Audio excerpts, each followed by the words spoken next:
একটা drug পড়িয়েছিলাম paracetamol, আর এদিকে মেডিসিনের পড়িয়েছিলাম ব্লাড এবং ব্লাড রিলেটেড যে প্যাথোলজি দ্যাট ইজ অ্যানিমিয়া।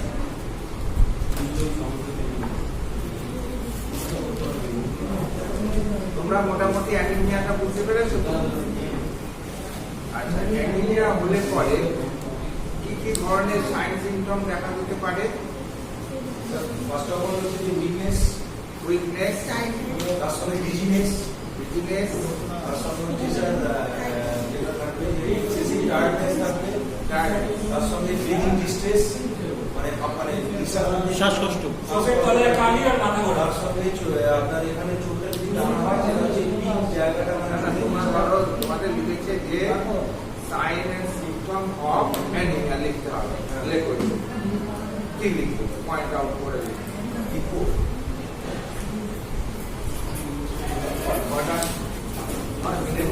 তুমি যত পারো লেখো।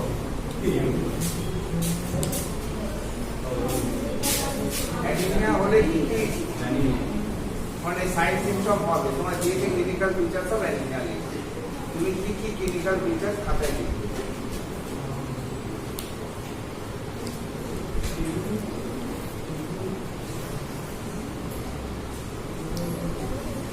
এইগুলোই মনে থাকবে। এই যে ক্লাস নোটে তোমরা যদি কোনো স্পিক আউট করো বা বলো বা মনে লেখো, এগুলো মনে থাকবে।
মাথা ঝিমঝিম করা, মাথা ঘোরা ব্যাপার থাকছে, সেটা ডার্ক সার্কেল, নাইট, চোখের চারিপাশের কালচে ইটটা বিশেষ করে একটা হচ্ছে স্পট থাকবে।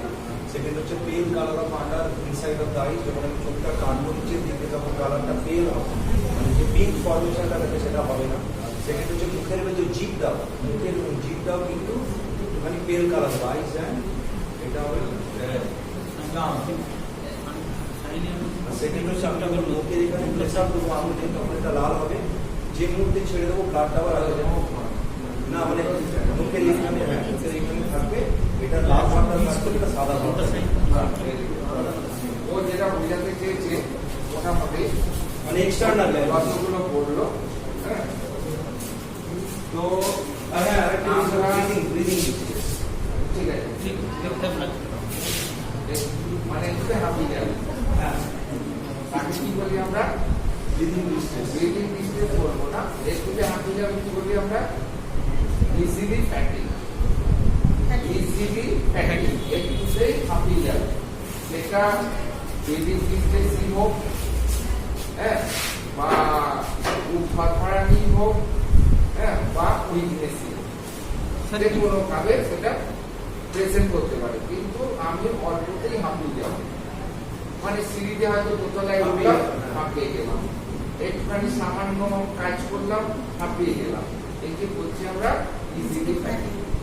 স্যার যেটাকে আমরা কোলেস্ট্রল হাই হলেও তো হাঁপিয়ে যায়, আর এটাতেও হাঁপিয়ে যায়, তো আমরা এই দুটোর মধ্যে কি প্যাথোলজিক্যাল ইনভেস্টিগেশন না আর ইনফ্লামেশনও তো হয়, হ্যাঁ, অ্যানিমিয়া হলে ইনফ্লামেশনও তো হয়, কোথায় ইনফ্লামেশন হবে? পায়ে ইনফ্লামেশন হয়, হ্যাঁ? পায়ে ফুটে ইনফ্লামেশন হয়, ইনফ্লামেশন হবে, অ্যানিমিয়া হলে ইডিমা হতে পারে, ইডিমা হয়, ইডিমা হতে পারে। স্যার ও যেটা বললাম আমি বলবো ট্রাইগ্লিসারাইড থাকলে তুমি যেটা বলছি ব্রিদিং ডিস্টেন্স হয়, সেক্ষেত্রে এই ব্রিদিং ডিস্টেন্স আর ওই ব্রিদিং ডিস্টেন্সের মধ্যে সমস্যা দুটো থাকবে ফারাক। সেটা কি এক নম্বর যখন ট্রাইগ্লিসারাইড বেড়ে যাবে তখন বসে আমরা ন্যারোইং অফ দ্য চ্যানেল, যেটাকে আমরা বলি স্কোরিং। হ্যাঁ সেটা তো বুঝলাম, স্কোরিং হবে ন্যারোইং অফ দ্য চ্যানেল, মানে মোর অক্সিজেনেটেড ব্লাড আমার ভেনের মধ্যে যেতে পারছে না ডিউ টু দ্য অবস্ট্রাকশন। সেক্ষেত্রে কি হবে, আমার একটা কম্প্রেসিং চেস্ট ফিলিং হবে, আমি যখন হাঁপাবো বুকের মধ্যে একটা চাপ ধরা একটা আমি বললাম, জিনিস হবে। কিন্তু আমার যে এই যে ভেসেলস ন্যারো হয়েছে আমি বুঝবো, হ্যাঁ এই যে ভেসেলস ন্যারো হয়েছে আমি সোয়েটিং হবে, বাইরে ওটা ব্রিদিং ডিস্টেন্স হলেই সোয়েটিং হবে। তার মানে কি আমি অত যাবো কেন? উইকনেস থাকলেও তো সোয়েটিং হবে, আমি প্যাথোলজিক্যাল ঠান্ডা ইনভেস্টিগেশন লাগে, বরং অ্যানিমিয়াতে বরং একটা ঠান্ডা ফিলিংস লাগে, কোল্ড আমি ওসব বলছি না, আমি বলছি আমাকে ডেফিনেট বলতে হবে, ঠিক আছে? এইবার কারো শর্টনেস অফ ব্রিদিং নিয়ে এলো বা ইজিলি ফ্যাটিগনেস নিয়ে এলো, এবার আমি যা কি করে বুঝবো, যেমন একটা কন্ডিশন বলেছে যে কোলেস্টেরল লেভেল যদি বেশি থাকে বা ট্রাইগ্লিসারাইড যদি বেশি থাকে সেক্ষেত্রেও তো হয় স্যার, আবার এনিমিয়া হলেও তো স্যার হয়, তাই বুঝবোটা কি করে? এইবার আমি ওইভাবে যাচ্ছি না, আমাদের যেতে হবে কি ওই থ্রু ডেফিনিট করতে হবে। আমরা তো ক্লিনিক্যাল ফিচার্স নেবই, ট্রাইগ্লিসারাইড বাড়লে পরে বা কোলেস্টেরল বাড়লে পরে তার এক ধরনের ক্লিনিক্যাল ফিচার্স আসবে, তার মধ্যে হয়তো একটা শর্টনেস অফ ব্রিদিং বা এটা থাকবে, আবার অ্যানিমিয়া হলে পরে তার একটা গ্রুপ অফ সাইন সিম্পটম আসবে, তার মধ্যে শর্টনেস অফ ব্রিদিং বা ইজিলি ফ্যাটিগনেস থাকবে। তো how will difference between them, মানে কিভাবে আমরা ডিফারেন্স করবো? আমরা তখন কি যাব, মানে যে কোনো একটা সিম্পটমের উপরে তো আমরা রোগ ডায়াগনোসিস করি না, আগে ভালো করে বুঝবো, তাহলে আমি টোটাল প্রেজেন্টেশন পাবো একটা পয়েন্ট, আর 2 নম্বর আমি প্যাথোলজিক্যাল ইনভেস্টিগেশন পাবো, ঠিক আছে? তো এই দুটো যখন পাশাপাশি ফেলবো আমি ইজিলি ডিসক্রিমিনেট করে নিতে পারবো weather it is increase of triglyceride or weather it is anaemia. আচ্ছা আমার ওইদিকটা যাওয়ার দরকার নেই কোথায় ভেসেল ন্যারো হলো কি ন্যারো হলো না, কারণ আমরা তো দেখতে পাচ্ছি না, সেটা তো আমরা রিয়েলাইজ করছি, কিন্তু সবসময় তো রিয়েলাইজের উপরে থাকবে না রাখি, আমি ডেফিনেট হয়েছে যাবো, আমি প্রুফ চাই, তাই না?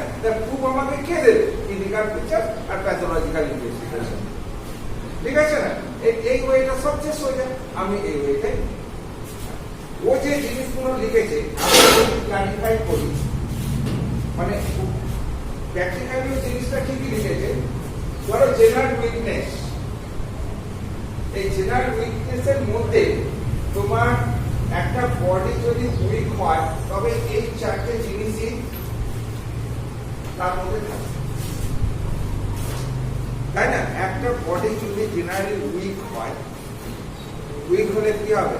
চোখ মুখে একটা ভাব প্রকাশ পাবে সেই ভাবগুলোই এটা। ঠিক আছে, অতএব এগুলো একটাকে জায়গায় মানে ইনসাফিসিয়েন্সি, আমাদের শারীরিক ইনসাফিসিয়েন্সির উপরে একটা ছবি সেই রুগীটার উপরে প্রকাশ পাবে। এবার অ্যানিমিয়া মানে কি? রক্তের অভাব, সেখানে হিমোগ্লোবিনের অভাব হতে পারে, আরবিসির অভাব হতে পারে, উভয়ই হতে পারে। আমি ডেফিনেশনে বলেছি আগে কি। তো অভাবজনিত ব্যাপার হলে পরে যে সিমটম গুলো থাকে সেগুলো থাকবে। 2 নম্বর ও একটা জিনিস বলেছে এখানে, এই যে 4, 5 এখানে হচ্ছে সাইন অফ অ্যানিমিয়া। আমি অ্যানিমিয়া হয়েছে ক্লিনিক্যালি কিভাবে আমি বুঝবো তার অ্যানিমিয়া কতটা, বুঝলে? সেইটা দেখতে গেলে আমরা কি দেখি, detection of anaemia, clinical detection of anaemia. অর্থাৎ ক্লিনিক্যাল ডিটেকশন অফ অ্যানিমিয়া দেখতে গেলে আমরা কি করি, মিউকাস আর স্কিনের কালার গুলো আমরা দেখি different part of the body. সেখানে স্পট গুলো কি কি? 1 নম্বর স্পট হচ্ছে লোয়ার প্যালপেব্রাল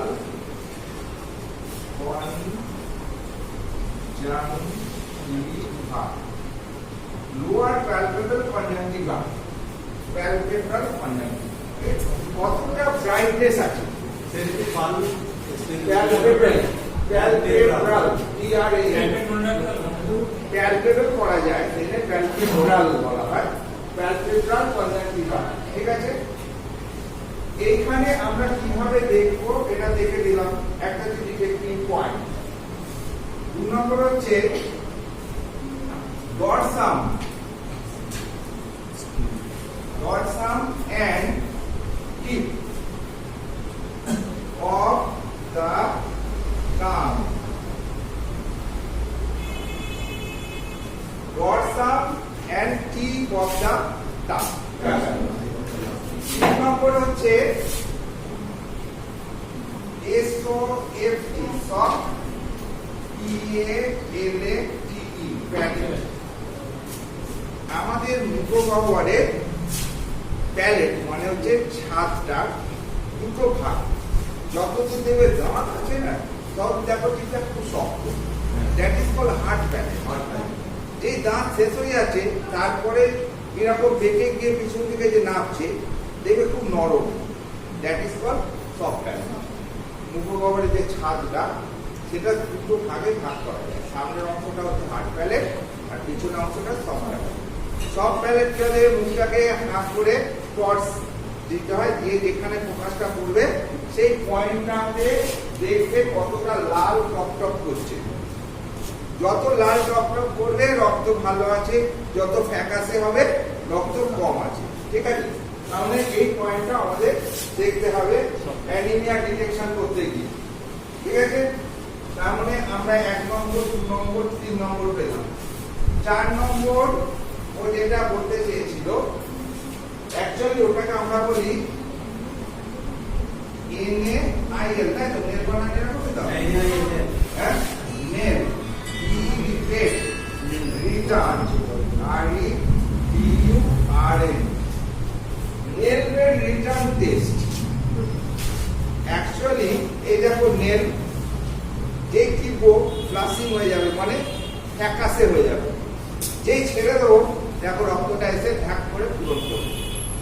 কত তাড়াতাড়ি পূরণ করছে, রিটার্নটা কত তাড়াতাড়ি হচ্ছে তার উপরে ডিপেন্ড করছে নেল বেড রিটার্ন দিলে না নর্মাল না ফাস্ট। খুব ফাস্ট হয় মানে ভালো রক্ত আছে, নর্মাল মানে স্বাভাবিক রক্ত আছে, দিলে মানে অ্যানিমিয়া। যত ডিলে হবে তত অ্যানিমিয়া, বুঝতে পারছি? তার মানে নেল বেড রিটার্নটা আমরা দেখবো। আর 5 নম্বর হচ্ছে পাম সোল, সোল মানে কি গো? সোল। আর হচ্ছে জেনারেল স্কিন, GENERAL, জেনারেল এইগুলোর কালার দেখুন, পামের কালার দেবো, পাম যদি বেশ নিকিস লাল টকটক আমরা রক্ত ভালো আছে না, এটা যদি মাছের সেই পায়ের মতো সাদা ফ্যাকাসের হয় তবে যেন রক্ত কম আছে, ঠিক আছে। আর যেটা স্কিনের কালার, যত রক্ত ভালো থাকবে তার গ্ল্যামার থাকবে, স্কিনটা উজ্জ্বল ভাব থাকবে, রক্ত যত কম থাকবে স্কিনের মধ্যে একটা পেলনেস ভাব আসবে, ঠিক আছে। তো সেই জন্য আমাদের ডিনার স্কিন দেখতে হবে। এইবার তোমাদের যদি কোশ্চেন করে যে অ্যানিমিয়া তুমি কোথায় কোথায় দেখবে, বলতে পারবে? এটা হচ্ছে ডিটেকশন অফ অ্যানিমিয়া। এইবার অ্যানিমিয়া হলে পরে যে যে সাইন সিম্পটম গুলো দেখতে পাই তাকে বলা ক্লিনিক্যাল ফিচার্স। অ্যানিমিয়া হলে পরে মেনলি কি হবে? শারীরিক দুর্বলতা দেখা দেবে, অ্যাবিলিটি কমে যাবে, অর্থাৎ কাজ কর্মক্ষমতা লোপ পাবে, তার সঙ্গে কি হবে? মাথা ঘুরবে, তার সঙ্গে কি হবে? Vanishing of thought, vanishing of sight, হ্যাঁ, এগুলো দেখা দেবে। হঠাৎ হঠাৎ করে চোখ মুখের সামনে অন্ধকার হয়ে যাবে, দাদা খানে সেই তারা জ্বলার মতো ব্ল্যাকআউট হয়ে যাবে। ব্ল্যাকআউটটা আলাদা, অজ্ঞান হয়ে যাওয়া, চোখে অন্ধকার দেখা, ঠিক আছে, এইগুলো দেখতে পাবে। তার সঙ্গে বুক ধরফর থাকতে পারে, তার সঙ্গে শ্বাসকষ্ট থাকতে পারে, তার সঙ্গে ইজিলি ফ্যাটিক থাকতে পারে। তো এইসব গুলো ওর সঙ্গে জুড়ে দিতে পারে। এর সঙ্গে আরো কিছু সাইন সিম্পটম দেখতে পাওয়া যায়, যেমন কিছু কিছু স্পেসিফিক অ্যানিমিয়ার ক্ষেত্রে, যেমন ধরো মুখের কোণে ঘা, স্পুনিং অফ দ্য নেল, হ্যাঁ, এইগুলো কিছু কিছু, যেমন হচ্ছে আয়রন ডেফিসিয়েন্সি অ্যানিমিয়া হলে পরে পামার-ভেনসন সিনড্রোম বলে আমরা একটা সিনড্রোম বলি, যেখানে তোমার নখগুলো নষ্ট হয়ে যায়, নখগুলো চেপে চেপে এরকম উঁচু হয়ে থাকে, তো এই যে ভাবটা ফ্ল্যাট হয়ে যাওয়ার জন্য নখটা চামচের মতো হয়ে যায়, চামচে যেমন জল জমে যায়, নখের মধ্যে সেরকম উপরে জল দিলে জল জমে যাবে, অর্থাৎ নখের মাঝ অংশটা দেবে যায়, দেবে গিয়ে চামচের আকার ধারণ হয়, তার বলা spooning of nail. It is the sign of iron deficiency anaemia. তারপরে যে মুখের কোণে ঘা, অ্যাঙ্গুলার স্টোমাটাইটিস, মুখের কোণে ঘা, তাকে আমরা কি বলি? Angular stomatitis plus glossitis, superficial glossitis, মানে জিভের ঘা হয় এবং জিভ ফুলে যায়। এই তিনটে সিম্পটমকে একসাথে আমরা বলি পামার-ভেনসন সিনড্রোম, যেটা কিনা আয়রন ডেফিসিয়েন্সি অ্যানিমিয়ার একদম ফিক্সড এবং diagnostic view. Plummer Vinson syndrome spooning of nail, angular stomatitis, আর হচ্ছে সুপারফিশিয়াল গ্লসাইটিস বা গ্লসাইটিস বললেও হবে। গ্লসাইটিস মানে হচ্ছে inflammation of the tongue with ulceration. Angular stomatitis মানে হচ্ছে মুখের কোণে ঘা, আর স্পুনিং অফ দ্য নেল, এই তিনটে একসাথে বলা হয় পামার-ভেনসন সিনড্রোম, যেটা কোথায় দেখা যায়?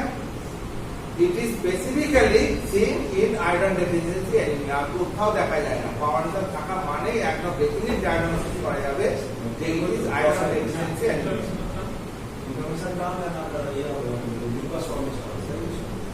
সাধারণত তিনটে সিম্পটম বলেছি, spooning of the nail, angular stomatitis আর তোমার গ্লসাইটিস।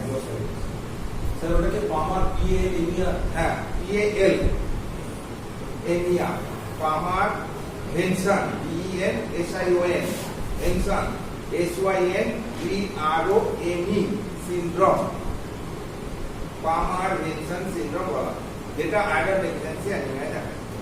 এইবার হচ্ছে কি তোমার এর সঙ্গে আমি বলে দিই জন্ডিস কোথায় কোথায় দেখবে। এর সঙ্গে স্যার চোখে, আই বলে, এইখানে দেখো সবই জন্ডিসের সঙ্গে অ্যানিমিয়ার ক্লিনিক্যাল ডিটেকশনে অনেক মিল আছে।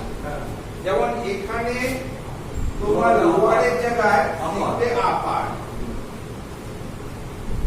আপার পালপেবলের জায়গায় বালবার,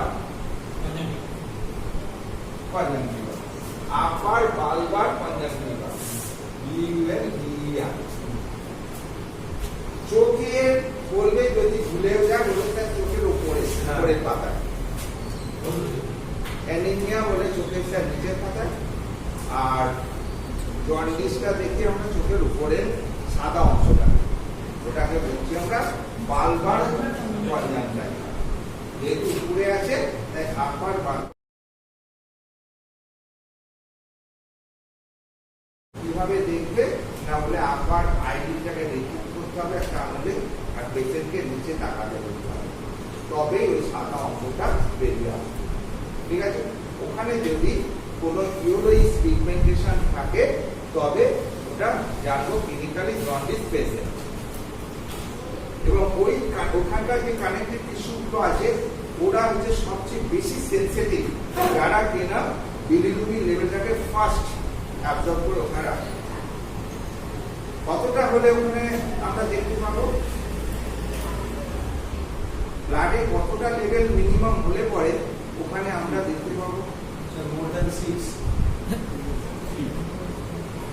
ও চেষ্টা করেছে 3 more than 380%।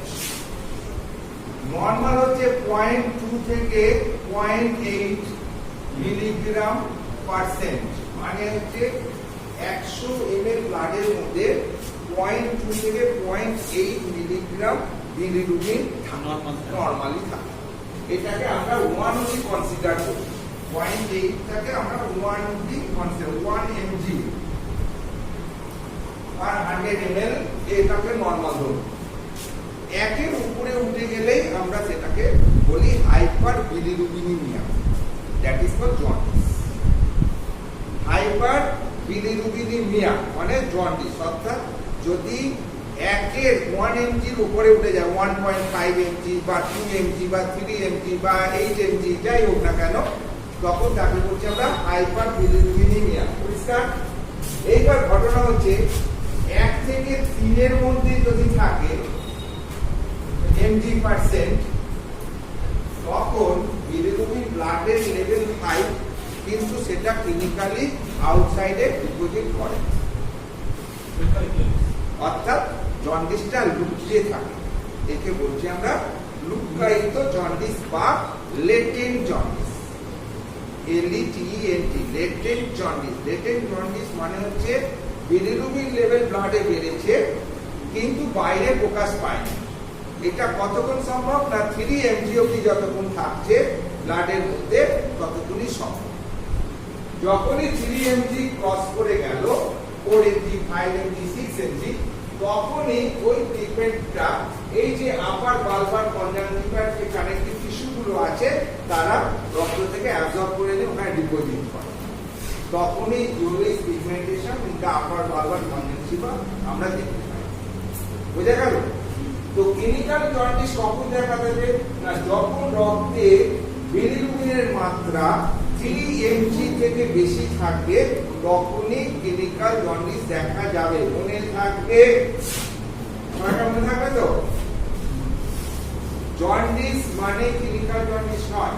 জন্ডিস হচ্ছে সাধারণত দুই প্রকার, একটা হচ্ছে লেটেন্ট জন্ডিস আর একটা clinical jaundice, according to the মানে মাত্রা of bilirubin in the blood. ব্লাডের মধ্যে বিলিরুবিন কতটা আছে তার উপরে ডিপেন্ড করে এটাকে দুটো ভাগে ভাগ করা হয়। লেটেন্ট মানে হচ্ছে লুকায়িত, বিলিরুবিন লেভেল বেড়েছে কিন্তু লুকিয়ে আছে, বাইরে প্রকাশ পায়নি, অর্থাৎ এইটুকুতে জানবো যে এটা 3 mg এর মধ্যে আছে। যখনই বাইরে বেরিয়ে পড়েছে মানে 3 mg ক্রস করে চলে, ঠিক আছে? কতটা হচ্ছে সেটা আমরা বিলিরুবিন লেভেল এস্টিমেশন যদি করি সেখানে আমরা দেখতে পাবো, তাই তো? কটা ফর্মে থাকে বিলিরুবিন রক্তে? দুটো ফর্মে থাকে, তার সঙ্গে যোগ বাইন্ডিং প্রোটিনের সঙ্গে যুক্ত হয়ে প্রোটিন প্রোটিনের সঙ্গে যুক্ত হয়ে থাকে, আর কিছুটা ফ্রি থাকে, অর্থাৎ কনজুগেটেড অবস্থায় থাকে, কনজুগেটেড অবস্থায় থাকে, ঠিক আছে? টোটাল মিলিয়ে দুটো মিলিয়ে যদি 1 mg এর মধ্যে হয় দ্যাট ইজ নরমাল। দুটো মিলিয়ে যদি 1 mg ক্রস করে যায় that is call hyperbilirubinaemia. এবার এটা যদি 3 mg ভেতরে সীমাবদ্ধ থাকে দ্যাট ইজ লেটেন্ট জন্ডিস, আর 3 mg ক্রস করে যদি যায় দ্যাট ইজ ক্লিনিক্যাল জন্ডিস। ঠিক আছে? এইবার হচ্ছে ক্লিনিক্যাল জন্ডিস আমরা কোথায় কোথায় দেখব। একটা পয়েন্ট বলেছি আপার বালবার কনজাংক্টিভা, লিখেছো? 2 নম্বর হচ্ছে কি এখানে under surface of the tongue, এর জায়গায় হয়ে যাবে আন্ডার রেসিভার এফএসি সারফেস অফ দ্য টাং।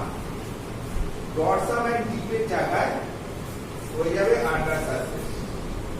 কিভাবে দেখে না দেখো। 3 নম্বর সফট প্যালেট। সফট প্যালেট এখানে আমরা দেখছি মানে রেডনেস ভাবটা দেখছি অ্যানিমিয়ার ক্ষেত্রে, ওখানে দেখবো ওর উপরে কোনো ইউরোইস পিগমেন্টেশন হয়েছে কি, ঠিক আছে। Soft palate. 4 নম্বরটা পাম, এইটা।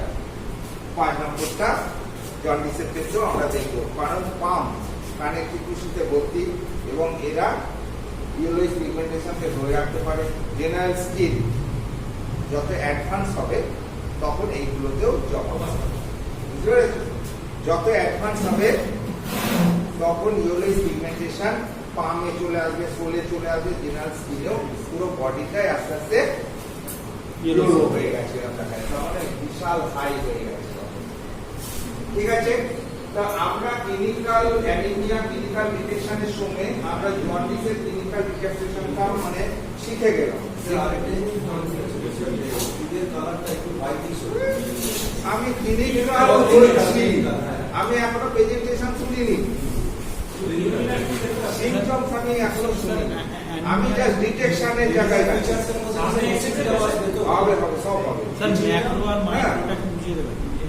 হ্যাঁ অ্যানিমিয়ার ওই ম্যাক্রো আর মাইক্রো, হ্যাঁ ওটা একটু বুঝিয়ে দেবেন। আমি তো অ্যানিমিয়া পড়াচ্ছি, অ্যানিমিয়াটাই বলছি, ঠিক আছে। কিন্তু এটা যেহেতু সিমিলার, জন্ডিসের সঙ্গে ক্লিনিক্যাল ডিটেকশনের যে পার্থক্যটা যদি পাশাপাশি না বলি তাহলে বাঁধবে না, উল্টো পাল্টা বলবে। এতে কি হলো কি দুটো জিনিসকে আমি সিমিলারিটি আছে বলে আমার মনে থাকে যে স্যার বলেছিলেন জন্ডিসের সময় আপার বারবার দেখতে হয় আন্ডার সারফেস মানে কি টাং চোখ উল্টে গেল। অ্যানিমিয়াতে যা হলো ভালো করে বুঝবে, জন্ডিসে উল্টে গেল, এইটাই মনে রাখবে। হ্যাঁ একদম অপোজিট হয়ে গেল। অ্যানিমিয়াতে টাঙে দেখছিলাম ডরসাম উপরটা আর টিপটা, জন্ডিসে উল্টে দেখছি নিচেটা দেখছি। আর চোখে দেখো আমার অ্যানিমিয়া দেখছিলাম নিচে, ওটা উপর জন্ডিস দেখছি। তার মানে এই দুটো জিনিসকে উল্টে দিলেই আমার এসে যাবে অ্যানিমিয়া জন্ডিস। এটা যদি পাশাপাশি আমি না বলি তোমাদের মাথায় ঢুকবে, এই যে আগে ঢুকে গেল আর কোনোদিন ঢুকবে না, বুঝতে পারেন? বাকি দেখো সফট প্যালেট ওটাতেও আছে এটাতেও আছে, এইটা শুধু অ্যানিমিয়ার সঙ্গে উল্টে পাল্টে দেবে, অ্যানিমিয়া জন্ডিস। বাকি সফট প্যালেট পাম কোল জেনারেল স্কিন দুটোতেই আছে। অ্যানিমিয়ার ক্ষেত্রে এখানে নেলবেড রিটার্নটা হবে, জন্ডিসের নেলবেড রিটার্নটা থাকে, ঠিক আছে। তার মানে আমরা ক্লিনিক্যালি ডিটেকশন করতে শিখে গেলাম। যদি বলেন অ্যানিমিয়া কিভাবে দেখবে, ক্লিনিক্যালি দেখা তখন তোমরা অ্যানিমিয়া বলে চোখের নিচের পাতাটা টেনে দেখবো, লাল ভাব কতটা আছে, চিপটা বার করতে বলবো, জিভের ডরসামটা দেখবো, ডগাটা দেখবো, টর্চ দিয়ে হাঁ করতে বলে টর্চ দিয়ে সব প্যালেটটা দেখবো, তারপরে মুখটা নিয়ে নেলবেড রিটার্ন দেখবো, তারপরে পামের কালার, সোলের কালার আর স্কিন কালার। এইভাবে আমরা অ্যানিমিয়া ডিটেকশন করবো, কারণ 100-এ 100। জন্ডিস কিভাবে করবো? স্যার জন্ডিস চোখের উপরে পাতাটা ডিটেক্ট করে রোগীকে নিচে তাকাতে বলবো, সাদা যে বালবার কনজেক্টিভাটার যে কালার, সেইখানে যদি ইউরোইস পিগমেন্টেশন আছে কি নেই দেখি। যদি ইউরোইস পিগমেন্টেশন থাকে তাকে জন্ডিস পজিটিভ, যদি ইউরোইস পিগমেন্টেশন না থাকে তাহলে জন্ডিস নেই।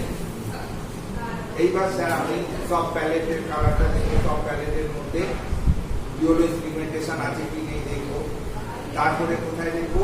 জিভের সারফেস, জিভ কেমন না জিভটাকে সেক্ষেত্রে উল্টে দিতে নিচের সারফেসে যে ফিনুলাম আছে তার দুপাশে আমি দেখবো ইউরোইস পিগমেন্টেশন আছে কি নেই। যদি থাকে জন্ডিস পরে, যদি না থাকে। এই গেল মুখগহ্বরের দেখা, মুখমণ্ডলের দেখা। এইবার কি হবে না palm and sole in case of jaundice, palm and sole in case of anemia, আর কি না অ্যানিমিয়ার ক্ষেত্রে নেলবেড রিটার্নটা দেখবো, এর নেলবেড রিটার্ন দেখা দরকার নেই, আর জেনারেল সিমেন্ট হবে। অ্যানিমিয়া হলে পেলনেস হবে, জন্ডিস হলে জন্ডিস।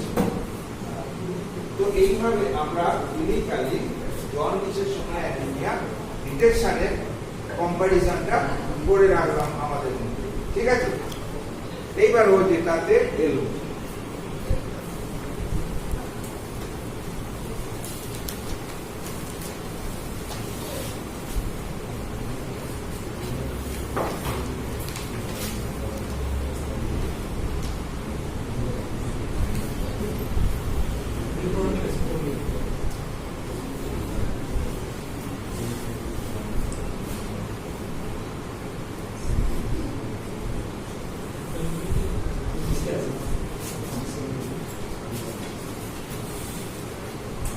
এই আমি তো জানি ভালো পড়াতে পারি, আমি প্রত্যেকে সেভ করবি। হ্যাঁ, আচ্ছা, ক্লাসিফিকেশন অফ অ্যানিমিয়া সম্বন্ধে কে দু চারটে লাইন লিখতে পারবে এখানে? কে লিখতে পারবে? চেষ্টা করো, এসো মাঝখানে লিখতে হবে। হ্যাঁ, ক্লাসিফিকেশন অফ অ্যানিমিয়া। অ্যানিমিয়া ক প্রকার? তুমি কত প্রকার জানো?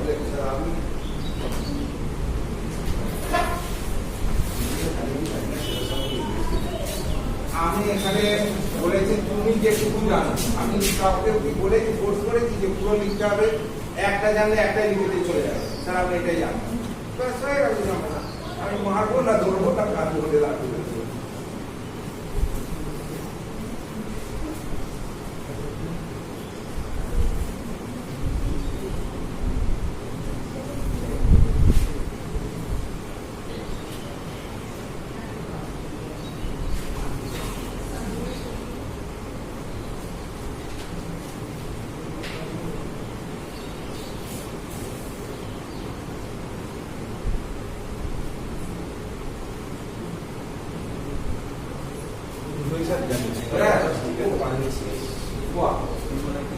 Megaloblastic anemia, pernicious anemia.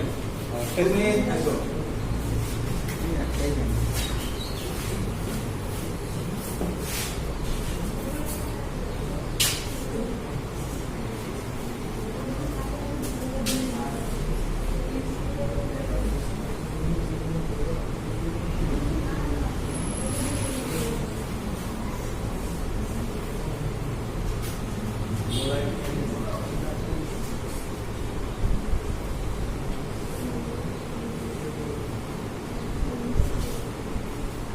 Hemolytic anemia.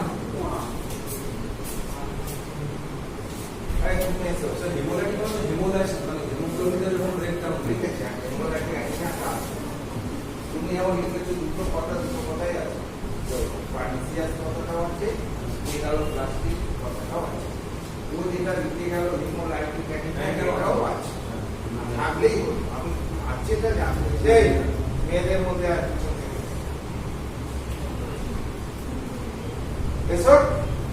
একদম লাস্ট যে দুজন মেয়ে আছে যার মধ্যে চশমা পড়া যে আসছে,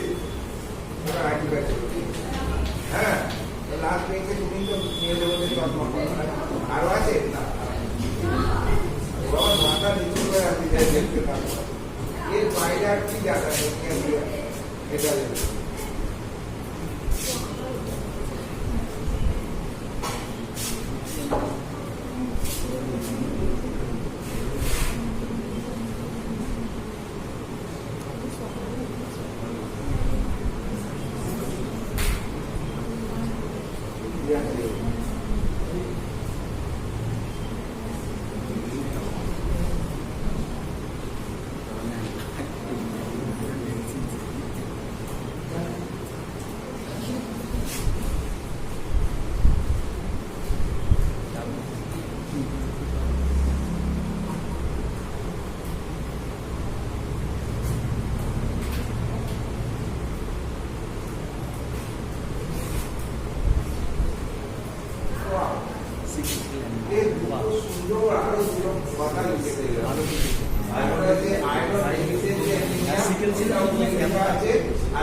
সিকেল সেল ক্যান্সার তো sir.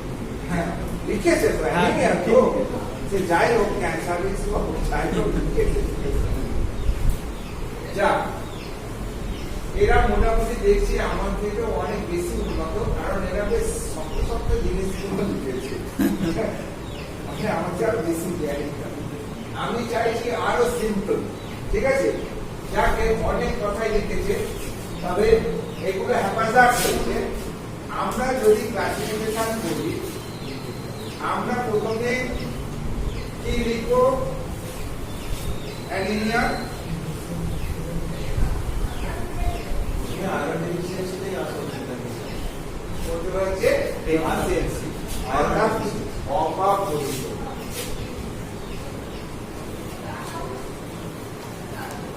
Deficiency of iron, Fe,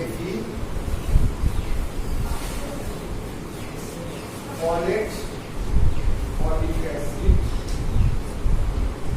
vitamin B12, এই তিনটে কাঁচামাল মেনলি আমাদের রক্ত তৈরি করতে লাগে, ঠিক আছে?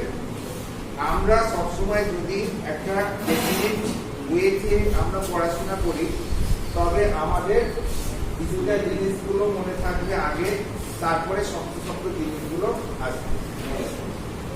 মেন কথা হচ্ছে ডেফিসিয়েন্সি, অর্থাৎ অভাবজনিত অ্যানিমিয়া।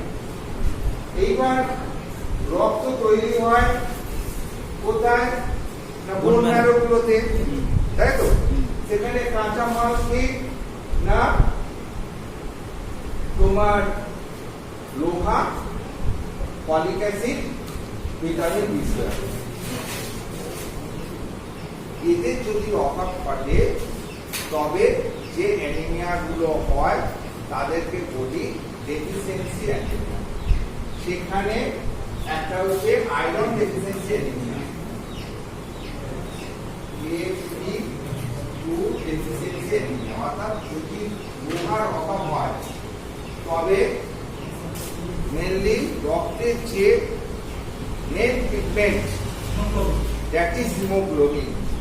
রক্তের মেন পিগমেন্ট হচ্ছে হিমোগ্লোবিন, কারণ হিমোগ্লোবিন একমাত্র পিগমেন্ট যারা গ্যাসিয়াস এক্সচেঞ্জ, বহন এসব করতে পারে, আর কিছু কেউ করতে পারে না। এই হিমোগ্লোবিনই একমাত্র রক্তে অক্সিজেন, রক্তের মধ্য দিয়ে যে অক্সিজেন বয়ে যাচ্ছে, ফিজিক্যাল সলিউশন হিসাবে তো খুব সামান্য যায়, ম্যাক্সিমামটা কম্বিনেশন উইথ হিমোগ্লোবিন হয়ে যায়। তো সেই ক্ষেত্রে এই হিমোগ্লোবিন তৈরিতে দুটো দেখবে, হিমোগ্লোবিনকে আমরা যদি ভাঙি, সেখানে দেখবে আয়রন গঠিত পদার্থ আর প্রোটিন, এই দুটো মিলে তৈরি হয়। তাহলে প্রোটিন আর আয়রন মিলে হিমোগ্লোবিন তৈরি হয়, আর হিমোগ্লোবিনের অভাব হলে পরে অ্যানিমিয়া দেখা যায়।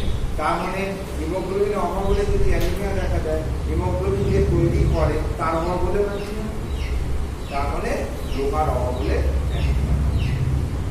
সেই ক্ষেত্রে অ্যানিমিয়া তোমার এটা কি দাঁড়াবে? পিকচারটা কি দাঁড়াবে? পিকচারটা কি দাঁড়াবে? আরবিসি গুলো ছোট ছোট হয়ে, আরবিসি সাইজ গুলো ছোট ছোট হয়ে যায়। নরমাল আরবিসি সাইজ কত? আরবিসি ডায়ামিটার হচ্ছে 7.2 মাইক্রন। এই ডায়ামিটারটা ছোট হয়ে গেলে মানে ডায়ামিটার কমে যাচ্ছে। ভলিউম হচ্ছে 85 সেন্টিমিটার মধ্যে কিছু আছে, বা মাইক্রোলিটার। 80 থেকে তোমার 85 মধ্যে ভ্যারি করে ভলিউমটা, বুঝতে পেরেছো? হ্যাঁ, কিউবিক মাইক্রন, 80 থেকে 85 কিউবিক মাইক্রন হচ্ছে ভলিউম। সেই ভলিউমটা কি হবে? কমে যাবে, 60-এর নিচে চলে আসবে, ঠিক আছে? প্লাস হিমোগ্লোবিন তৈরির পরিমাণটা কমে যাবে, ফলে কি হবে? হিমোগ্লোবিনের যে কালার ওই আরবিসির মধ্যে, সেটা ফ্যাকাশে হয়ে যাবে। তাকে আমরা কি বলি? হাইপোক্রোমিক। যদি কালার বেড়ে যায় হাইপারক্রোমিক, যদি কালার সেম থাকে নর্মোক্রোমিক, আর যদি কালার কম হয়ে যায় তখন তাকে বলে হাইপোক্রোমিক। ঠিক আছে, অর্থাৎ এই যে এর মধ্যে যে হিমোগ্লোবিন আছে, কারণ আরবিসিটা পুরোটাই তো সাইটোপ্লাজম কোষের অর্থাৎ পুরোটাই সাইটোপ্লাজমে ভর্তি মানে হিমোগ্লোবিনে ভর্তি থাকে। এই যে দেখে তো সাইজটা ছোট হয়ে যায়, আয়রনের যদি অভাব ঘটে, এই যে পিকচারে কি মানে মাইক্রোস্কোপিক্যাল পিকচারে কি গন্ডগোল দেখা যায়, সেক্ষেত্রে তোমার সাইজ ভলিউমটা কমে যাবে, তাকে বলছি আমরা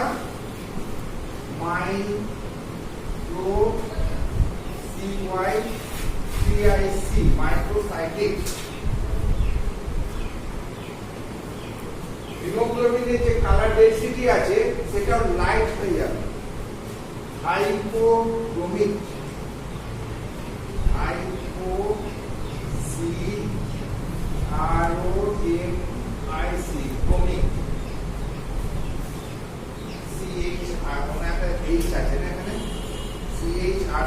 ক্রোমিক, ক্রোমিক, হাইপোক্রোমিক, অর্থাৎ মাইক্রোসাইক্লিক হাইপোক্রোমিক টাইপের প্যাথোলজি পাবো, মানে মাইক্রোসাইক্লিক হাইপোক্রোমিক পিকচার পাবো। ঠিক আছে, এই যে আমি একটা পেলাম, এর একটা নাম আছে, এই অ্যানিমিয়ার একটা নাম মাইক্রোসাইক্লিক হাইপোক্রোমিক অ্যানিমিয়া। একটা পেলাম, হ্যাঁ, এইগুলোকে বলি আমরা মরফোলজিক্যাল ক্লাসিফিকেশন। মরফোলজিক্যাল ডেফিসিয়েন্সি মূলক ক্লাসিফিকেশনে আমরা কি পাবো? Iron deficiency anaemia, vitamin B12 আর ফলিক অ্যাসিড ডেফিসিয়েন্সি অ্যানিমিয়া, যেটাকে আমরা বলছি পার্নিসিয়াস আর মেগালোব্লাস্টিক, দুটোই ওর মধ্যে মিশে আছে। আবার আমরা যদি ওই যে মেগালোব্লাস্টিক অ্যানিমিয়াটা একটা যদি পিকচার দেখি, মাইক্রোস্কোপিক পিকচার দেখি, সেখানে দেখা যাবে কি তোমার এই সাইজগুলো বড় হয়ে গেছে, আরবিসি সাইজগুলো বড় হয়ে গেছে, হিমোগ্লোবিনের ডেনসিটি বেড়ে গেছে, অর্থাৎ এই যে বেড়ে যাওয়া আয়তন প্লাস বেস যেটা 7.2 মাইক্রন ছিল সেটা বেড়ে যাচ্ছে, আয়তন যেটা 80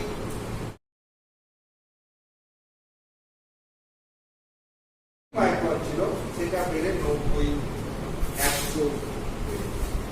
তখন সেই কন্ডিশনটাকে আমরা কি বলবো? ম্যাক্রোসাইটিক। মাইক্রোসাইটিক যেমন বলেছিলাম, ম্যাক্রোসাইটিক। ঠিক আছে, তার মানে MACRO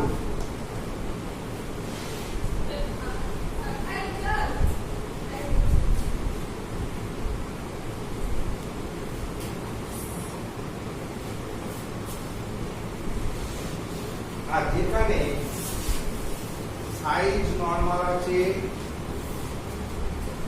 ডেনসিটি নরমাল আছে, দুটোই নরমাল আছে, ডেনসিটি নরমাল আছে, সাইজও নরমাল আছে, সেখানে আমরা কিরকম পিকচার দেখতে পাবো? Cyclic নরমোক্রোমিক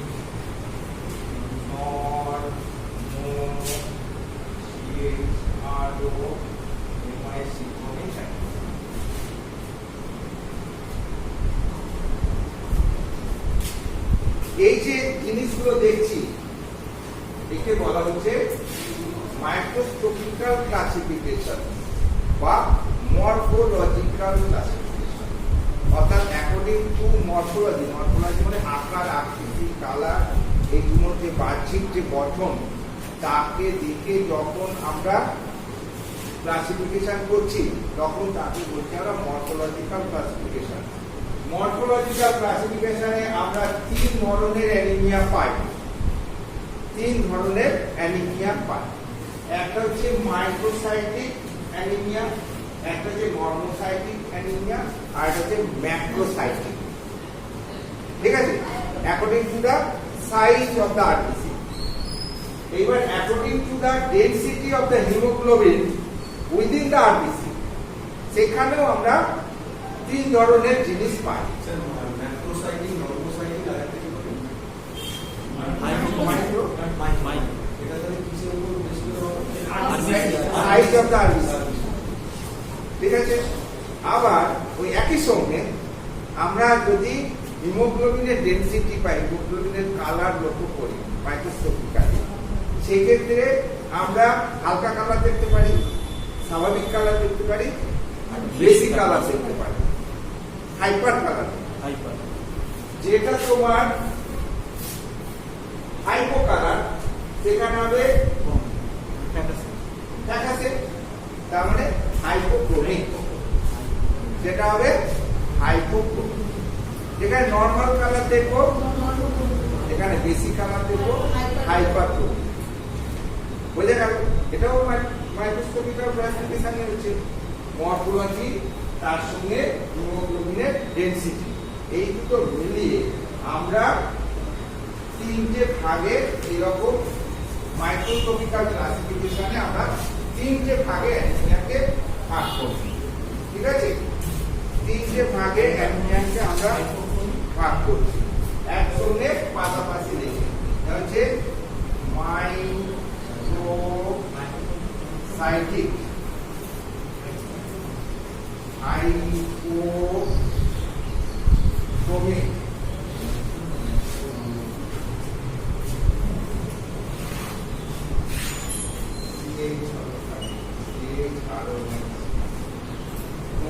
anaemia.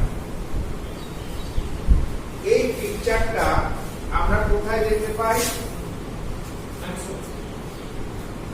আয়রন ডেফিসিয়েন্সিতে। তাহলে অভাবজনিত ভাবে যদি আমরা অ্যানিমিয়াকে ভাগ করি, সেখানে বলবো আমরা iron deficiency anaemia, vitamin B12 deficiency anaemia, folic acid deficiency anaemia, তাই তো? হ্যাঁ, তো এরকম ডেফিসিয়েন্সি মূলক অ্যানিমিয়া বলবো। যেখানে এই যে আয়রন ডেফিসিয়েন্সি অ্যানিমিয়া যদি আমরা মাইক্রোস্কোপিক্যাল স্ট্রাকচার দেখি, সেখানে যেটা পাবো সেটা হচ্ছে মাইক্রোসাইটিক হাইপোক্রোমিক অ্যানিমিয়া। অর্থাৎ যদি আমরা মাইক্রোস্কোপিক্যাল ভাগ করি, সেখানে সেটা পড়বে। যদি বলে মাইক্রোসাইটিক হাইপোক্রোমিক অ্যানিমিয়া কোথায় দেখতে পাই বা কখন হয় বা কেন হয়, তখন তোমরা বলবে আয়রনের অভাব হতে পারে, এই ধরনের পিকচার আমরা দেখতে পাই বা এই ধরনের অ্যানিমিয়া আমরা দেখতে পাই। ঠিক আছে,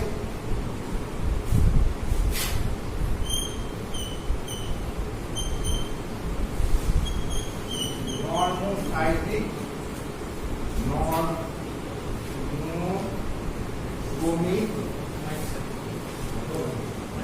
অ্যানিমিয়া।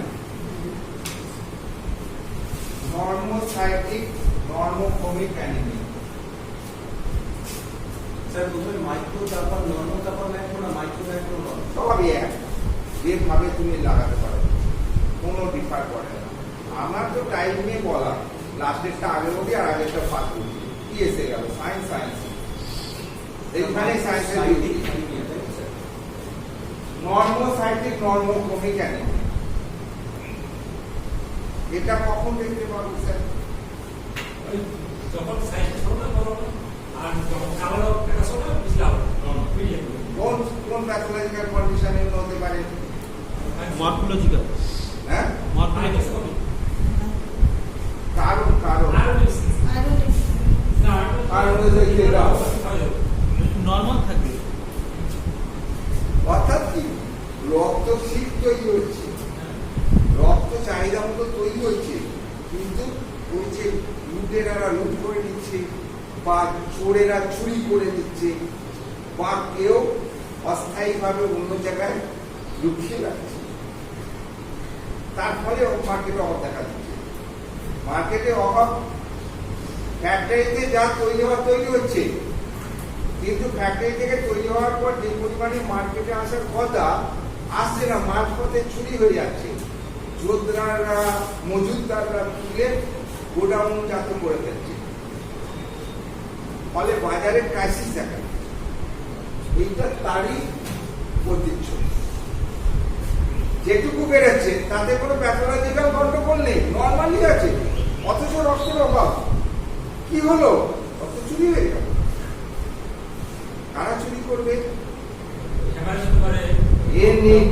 হেমারেজ হতে পারে, কেটে গিয়ে অ্যাক্সিডেন্টে বেরিয়ে যেতে পারে এক নম্বর, অথবা ক্ষরণ জাতীয় আলসার হতে পারে, ব্লিডিং আলসার।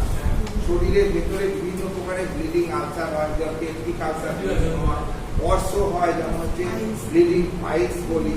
মেয়েদের ক্ষেত্রে বলো মেনোরেজিয়া, অর্থাৎ এক্সেসিভ মেনস্ট্রুয়েশন হচ্ছে, প্রতি মাসে 80 ml এরও বেশি রক্ত, এরকম মাসে মাসে যদি 100 ml 150 ml গুলো রক্ত বেরিয়ে যায়, অলরেডি একটা সময় এসে রক্ত অভাব দেখা দেবে। পিকচারের কিন্তু এদিক ওদিক কিছু হবে না, কারণ ওটা তো নর্মাল তৈরি তো হচ্ছে, এক্সট্রা বেরিয়ে যাওয়ার জন্য রক্তের অভাব দেখা দিচ্ছে।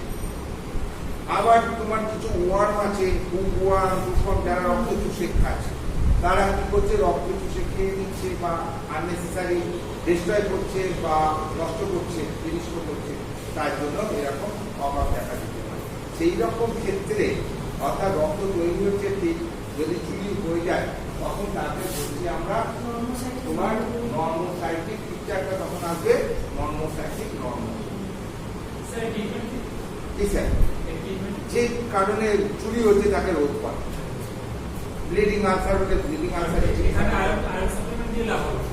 টাইমিং দিতে হবে, আগে তো বাঁচাতে হবে, আগে তো রুগীকে বাঁচাতে হবে, প্লাস ম্যানেজমেন্টের মধ্যে সঠিক থাকবে। ডেফিসিয়েন্সি যেটা অভাব হচ্ছে তার পূরণ করতে হবে, আর যে কারণে অভাব হচ্ছে, যে কারণটা সেটাকে আপলোড করতে হবে। সেই জন্য যদি তার মেনোরেজিয়া থাকে, মেনোরেজিয়ার চিকিৎসা করতে হবে, ব্লিডিং পাইলস থাকলে তার ব্লিডিং পাইলসের চিকিৎসা করতে হবে, ইন্টারনাল যদি পেপটিক ব্লিডিং পেপটিক আলসার থাকে এটাকে চিকিৎসা করতে হবে। বুঝতে পেরেছো? তো এইরকম বিভিন্ন ব্যাপারে এইরকম ক্ষেত্রে এটা দেখা দিতে পারে। আর একটা হচ্ছে মাইক্রোসাইটিক, এই ম্যাক্রোসাইটিক হাইপারটোনিক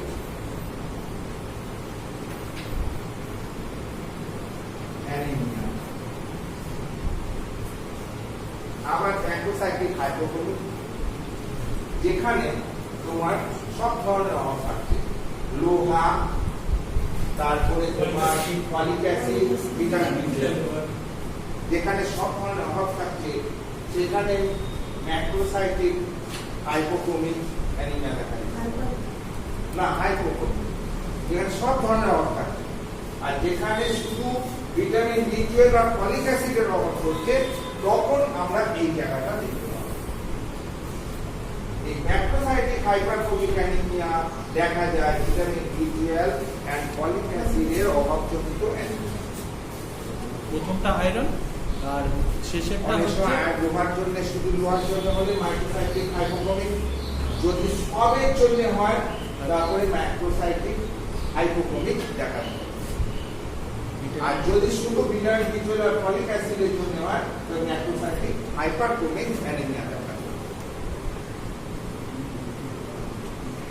তার মানে আমরা প্যারালালি অভাবজনিত প্লাস মাইক্রোস্কোপিক্যাল অ্যানালিসিস অফ অ্যানিমিয়া আমরা করে ফেলতে পারি। বুঝে গেল?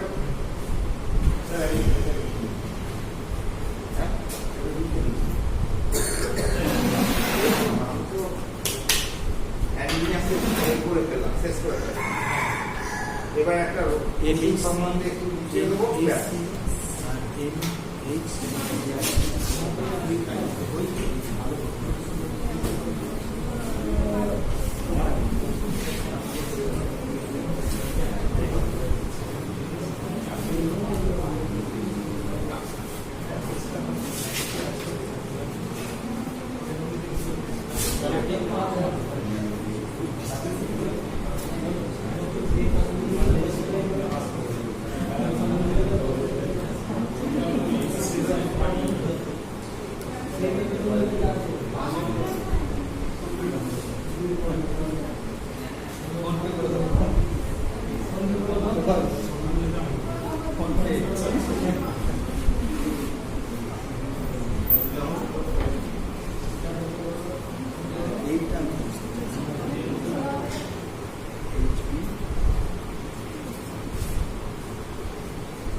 এমসিভি হিমোগ্লোবিনের পার্সেন্টেজ কত? মিন কর্পাসকুলার ভলিউম এটা বলছে MCH মিন কর্পাসকুলার হিমোগ্লোবিন আর MCHC মিন কর্পাসকুলার হিমোগ্লোবিন কনসেন্ট্রেশন। ওই যে আগের যে ঘটনাগুলো বললাম সেগুলো বলতে গেলে পরে রক্তের এইসব জিনিসগুলোকে বিচার করে আমাদের বলতে হবে। ওই যে microcytic hypochromic, microcytic normocytic normochromic, macrocytic hyperchromic, macrocytic hypochromic, এইসবগুলো বলতে গেলে পরে আমাদের এই জিনিসগুলো লাগবে। ঠিক আছে? means corpuscular hemoglobin concentration, যেখানে হাইপারক্রোমিক আর হাইপোক্রোমিকটা আমরা বলতে পারছি।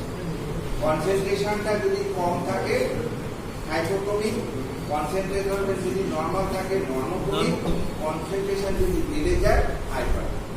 ঠিক আছে? এমসিভি হচ্ছে মিন্স কর্পাসকুলার ভলিউম, এটা যদি কমে যায় মাইক্রোসাইটিক, এটা যদি তোমার বেড়ে যায় ম্যাক্রোসাইটিক, এটা যদি নরমাল থাকে তাকে বলছি নর্মোসাইটিক। আর একটা কর্পাসেলসের মধ্যে কতটা হিমোগ্লোবিন আছে that is called means corpuscular haemoglobin. একটা আরবিসির মধ্যে কতটা হিমোগ্লোবিন আছে, অর্থাৎ হিমোগ্লোবিনের অভাব দুটো জায়গা থেকে আমরা জানতে পারি। একটা হচ্ছে হিমোগ্লোবিনের টোটাল লেভেল কতটা আছে, হিমোগ্লোবিন পার্সেন্টেজ 100 ml ব্লাডের মধ্যে কত গ্রাম হিমোগ্লোবিন আছে, আর একটা হচ্ছে এনসিএইচ একটা আরবিসির মধ্যে কতটা ব্লাডের মধ্যে কতটা হিমোগ্লোবিন আছে দ্যাট ইজ হিমোগ্লোবিন পার্সেন্টেজ। আর এমসিএইচ মানে হচ্ছে একটা আরবিসির মধ্যে কতটা হিমোগ্লোবিন আছে, এই মিন কর্পাসকুলার হিমোগ্লোবিন। বুঝতে পেরেছো? আচ্ছা, এইটা তো আমরা হিমোগ্লোবিনোমিটারের সাহায্যে আমরা মাপি। এই নরমাল ভ্যালু আমরা জানি এক কথায় যদি 13 থেকে 15 গ্রাম পার্সেন্ট, মানে দাঁড়াচ্ছে 100 ml ব্লাডের মধ্যে 13 থেকে 15 গ্রাম হিমোগ্লোবিন থাকে। 100 ml ব্লাডের মধ্যে 13 থেকে 15 গ্রাম হিমোগ্লোবিন, তার মধ্যে 14.5 গ্রাম কে আমরা 100% ধরি। এই যে পার্সেন্টেজ হিসাবে যখন আমরা ক্যালকুলেট করি যে 70% হিমোগ্লোবিন আছে, 80% হিমোগ্লোবিন আছে, 60% আছে, 90% আছে, সেটা কিভাবে করি? সেটা হচ্ছে আমরা 14.5 গ্রামকে 100% হিসাবে ধরি। এইটা ধরে যত পার্সেন্ট আসবে সেটাই হচ্ছে তার পার্সেন্টেজ। ধরো সাপোজ একজনের হিমোগ্লোবিন এসে 12, এবার 14 পয়েন্ট, এটা হচ্ছে 100, 1 গ্রাম সমান হচ্ছে 14.5, 12 গ্রাম ইন্টু 12। এবার হিসাব করে যেটা বেরোবে দ্যাট ইজ পার্সেন্টেজ। আমরা এসে দাঁড়াচ্ছে ক্যালকুলেট করো তোমরা, 100 ইন্টু 12 বাই 14.5 বার করো কত পার্সেন্ট হচ্ছে। খাতা পেন নিয়ে বার করো।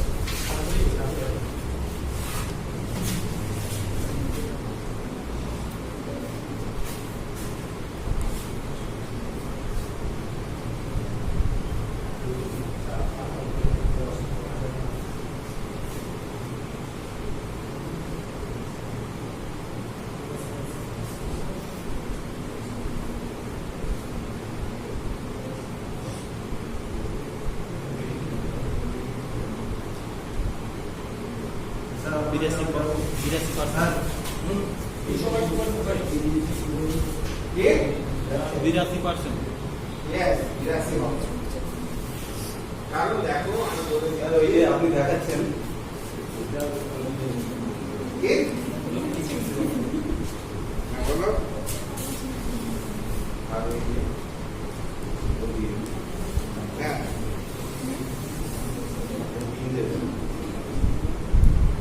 PCV প্যাক্সেল হলো, MCV means corpuscular haemoglobin, MCH means corpuscular haemoglobin, ওটা হচ্ছে MCT মিন্স কর্পাসকুলার ভলিউম, দিয়েছি তো MCH, হ্যাঁ ঠিকই আছে। 88.8%। কত এসছে এখন?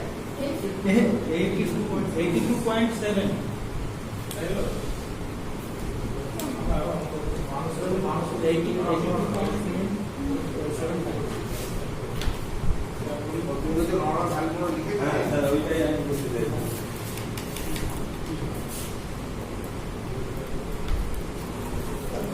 PCB টা লিখে দিই, তাই তো? প্যাক্সেল বলো প্যাক্সেল হলো। PCB, MCB লিখেছি, MCH লিখেছি, MCHC লিখেছি। 30 থেকে গ্রাম পার লিটার।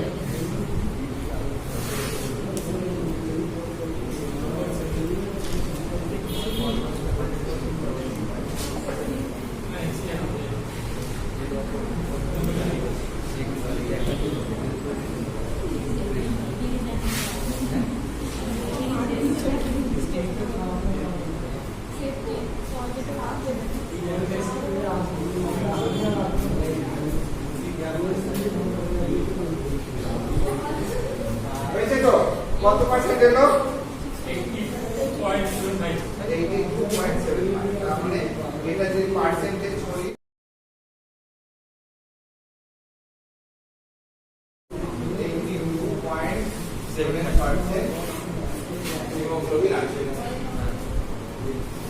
টোটাল যদি তোমার হিমোগ্লোবিন লেভেল দেখি 12 গ্রাম পার্সেন্ট, 12 গ্রাম পার্সেন্ট মানে হচ্ছে 100 ml ব্লাডের মধ্যে 12 গ্রাম।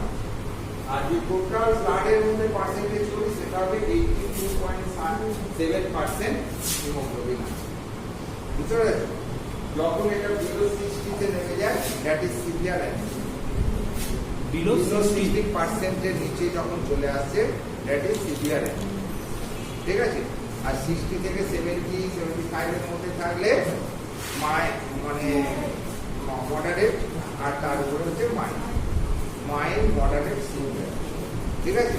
অর্থাৎ তোমার 60 জিরো নিচে, 60 to 80 মডারেট, আর হচ্ছে তারপরে যদি থাকছে স্লাইড মানে মাইল্ড।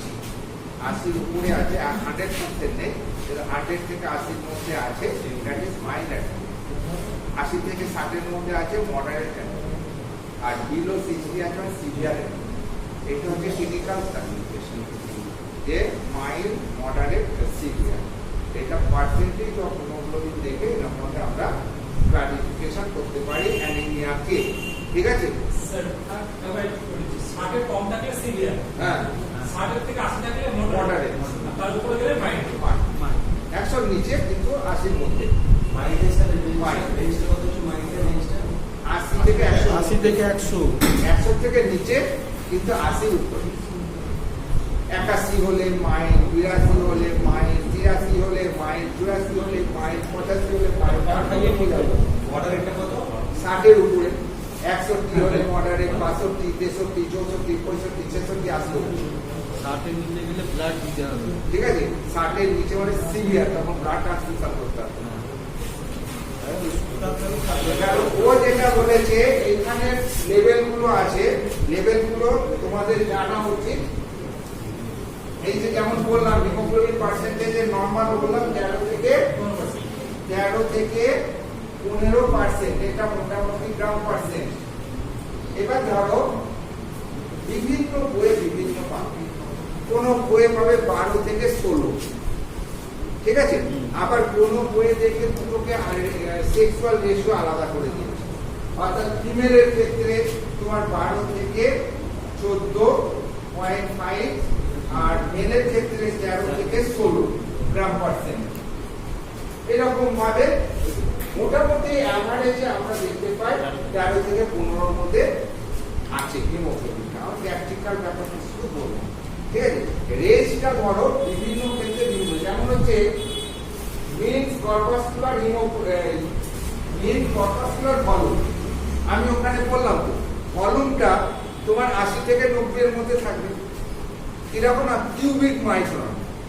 কারণ একটা যদি তোমার আরবিসির আয়তন, ভলিউম মানে আরবিসির আয়তনটা কত, এটা দেখবে ও যে বইটা দিয়েছে তাতে লেখা রয়েছে 75 থেকে 90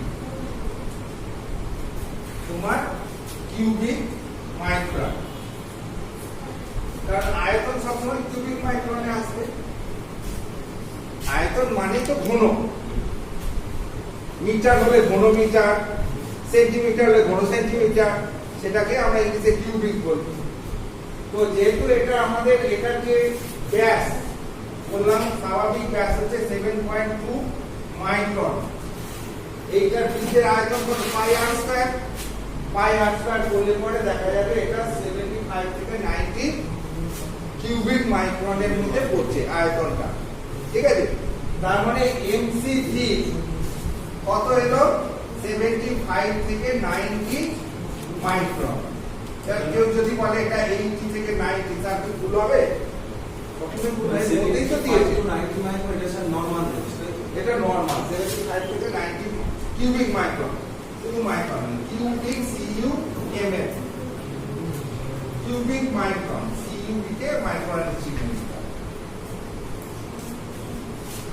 এটা গেল এমসিভি। MCH মানে হচ্ছে মিন কর্পাসকুলার হিমোগ্লোবিন। কতটা থাকবে তোমার বইয়ে, কত দেওয়া আছে? এটা অ্যাকুরেট হচ্ছে, এভারেজ হচ্ছে 29 পিকোগ্রাম। এভারেজ হচ্ছে মানে 30 পিকোগ্রাম পাবো, কিন্তু রেঞ্জ হিসাবে দিয়ে 24 থেকে 32 পিকোগ্রাম। একটা এর মধ্যে কতটা হিমোগ্লোবিন থাকবে, একটা আরবিসির মধ্যে কতটা হিমোগ্লোবিন থাকবে, সেটার পরিমাণ আমরা এই MCH থেকে নির্ণয় করি।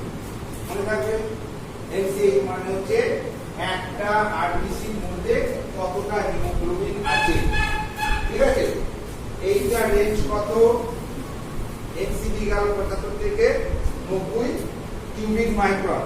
মনে থাকবে MCH আমি অনেক বইতে এভারেজ 29 পিকোগ্রাম আছে, কিন্তু তোমরা এরকম রেঞ্জে লিখলে 24 থেকে 32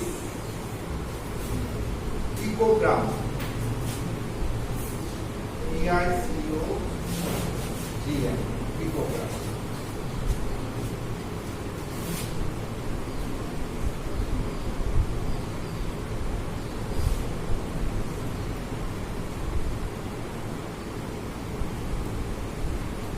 MCHC means corpuscular hemoglobin concentration, এটা হচ্ছে তোমার 30 থেকে 35 গ্রাম পার DL।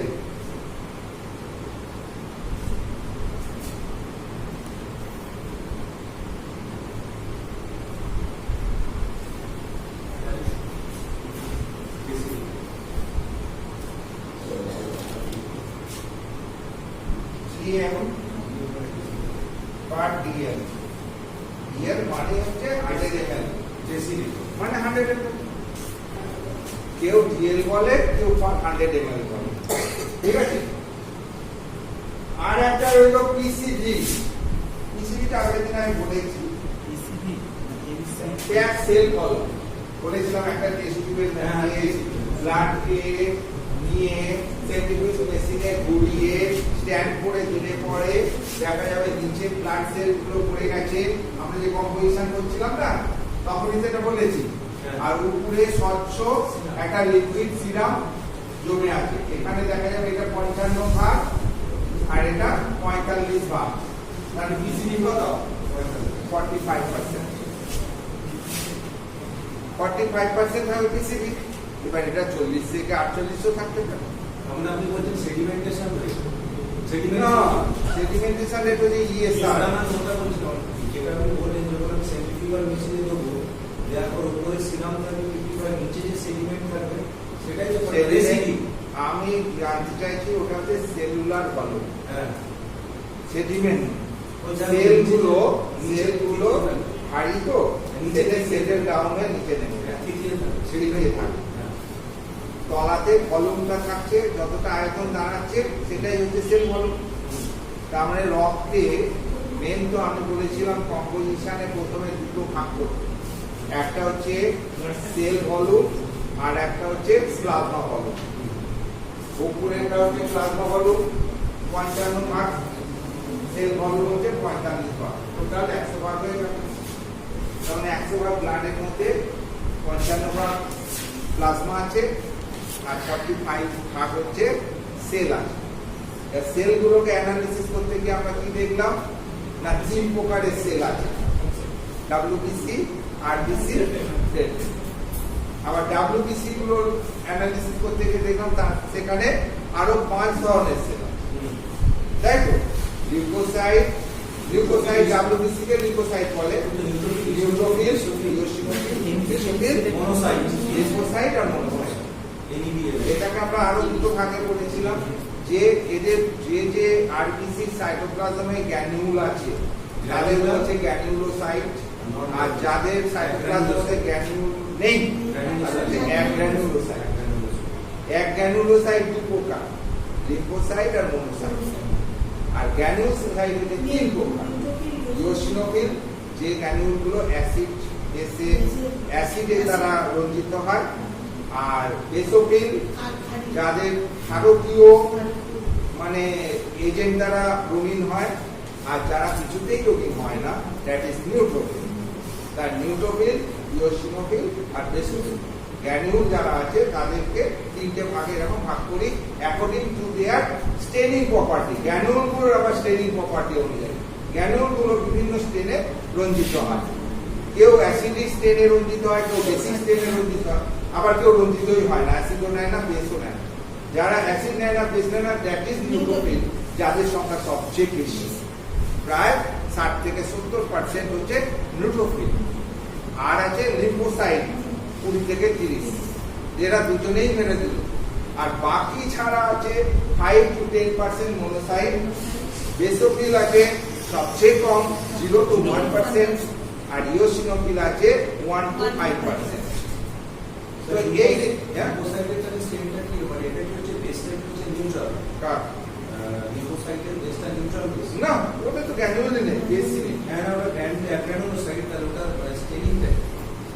গ্যানুল না থাকলে স্টেট নেবে না। ও আচ্ছা, স্যার আমি একটা বুঝতে পারিনি, ওই এনসিএইচসি ওইটা বুঝতে পারিনি, এনসিএইচসি একটা আরবিসির মধ্যে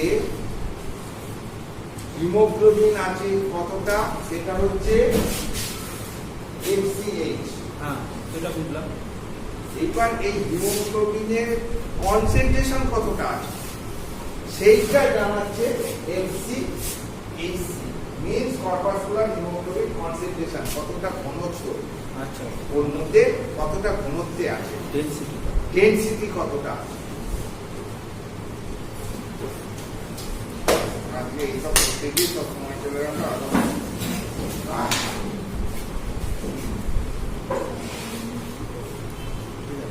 এটা আমি অনেকদিন থেকে বুঝতে পারছিলাম না। আগে রক্ত নিয়ে অনেক কিছু ক্লিয়ার আপ হয়ে গেল, তার সঙ্গে আমরা অ্যানিমিয়া সম্বন্ধে করে ফেললাম। হ্যাঁ, আচ্ছা,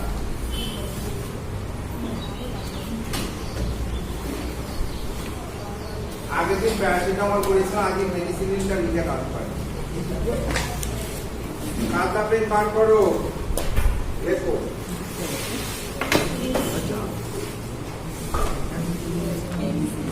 পেনিসিলিন,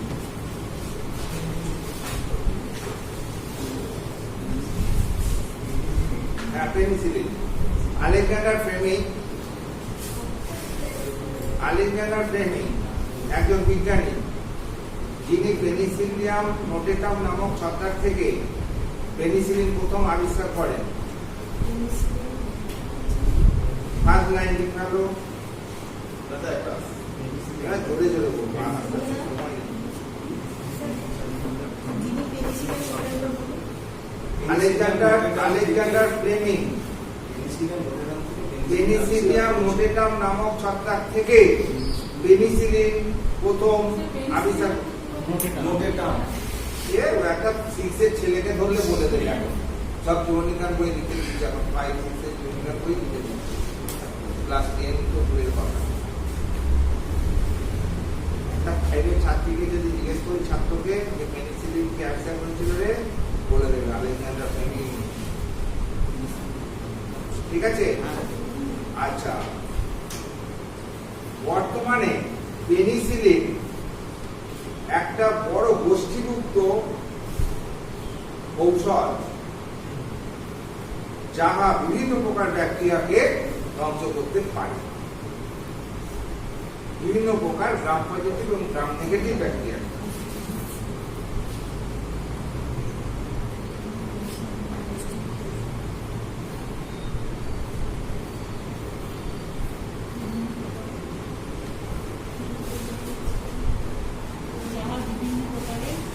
গ্রাম পজিটিভ এবং গ্রাম নেগেটিভ ব্যাকটেরিয়াকে ধ্বংস করতে পারে।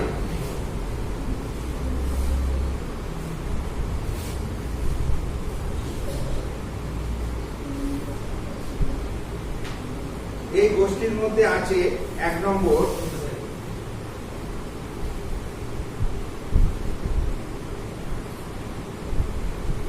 বলেছে একটা বড় গোষ্ঠী। তো এই গোষ্ঠীর মধ্যে আছে 1 নম্বর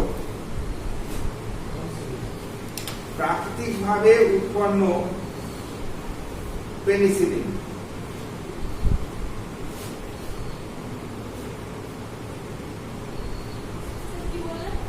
এক নম্বরে লেখো প্রাকৃতিকভাবে উৎপন্ন পেনিসিলিন। তার মধ্যে আছে বেনজাইল পেনিসিলিন, উদাহরণ দাও। বেনজাইল পেনিসিলিন বা পেনিসিলিন জি।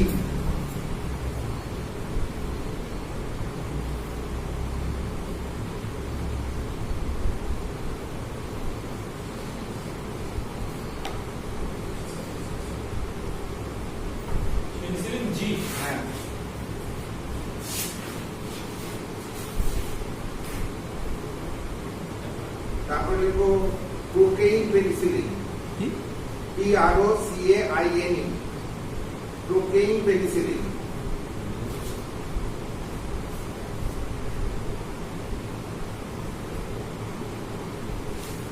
আর তার আর একটা লিখবো ফেনক্সিমিথাইল পেনিসিলিন।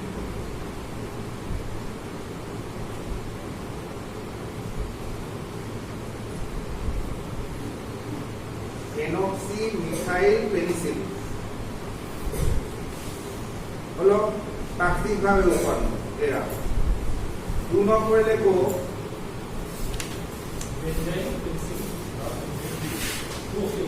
প্রোকেইন, বেনজাইল, প্রোকেইন আর ফেনক্সিমিথাইল। বেনজাইল পেনিসিলিন, প্রোকেইন পেনিসিলিন আর ফেনক্সিমিথাইল পেনিসিলিন। 1 নম্বরে গেল প্রাকৃতিকভাবে উৎপন্ন পেনিসিলিন। ঠিক আছে? আর 2 নম্বর লেখো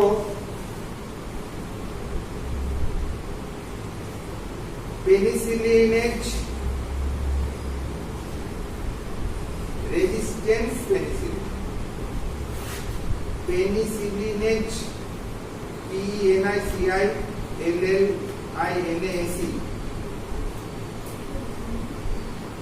রেজিস্ট্যান্স RESISTANCE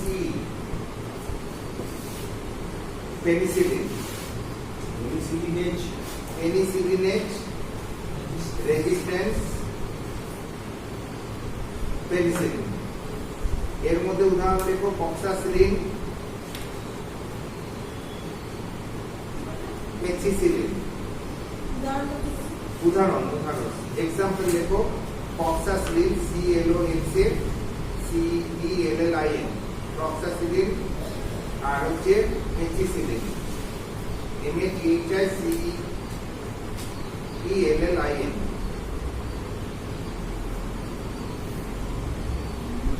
আর 3 নম্বরে লেখো broad spectrum penicillin.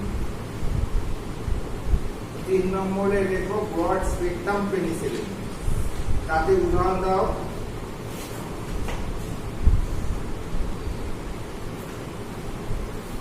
Broad spectrum penicillin লিখেছো? হ্যাঁ। অ্যাম্পিসিলিন, অ্যামোক্সিসিলিন ইত্যাদি।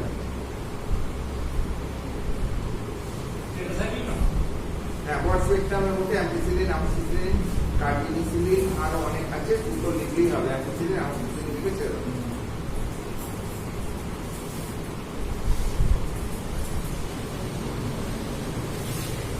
হলো এখানে পেনিসিলিনের ট্রান্সফার। তোমাদের যেটা অ্যাকচুয়ালি দিয়েছে বেনজাইল পেনিসিলিন, ঠিক আছে? একটা আপনি বুঝেই বলুন, এটা হচ্ছে যে বেনজাইল পেনিসিলিন, প্রোটিন পেনিসিলিন, তারপর ফিনাইল ফেনক্সিমিথাইল পেনিসিলিন। ফেনক্সিমিথাইল। হ্যাঁ, ফেনক্সিমিথাইল পেনিসিলিন।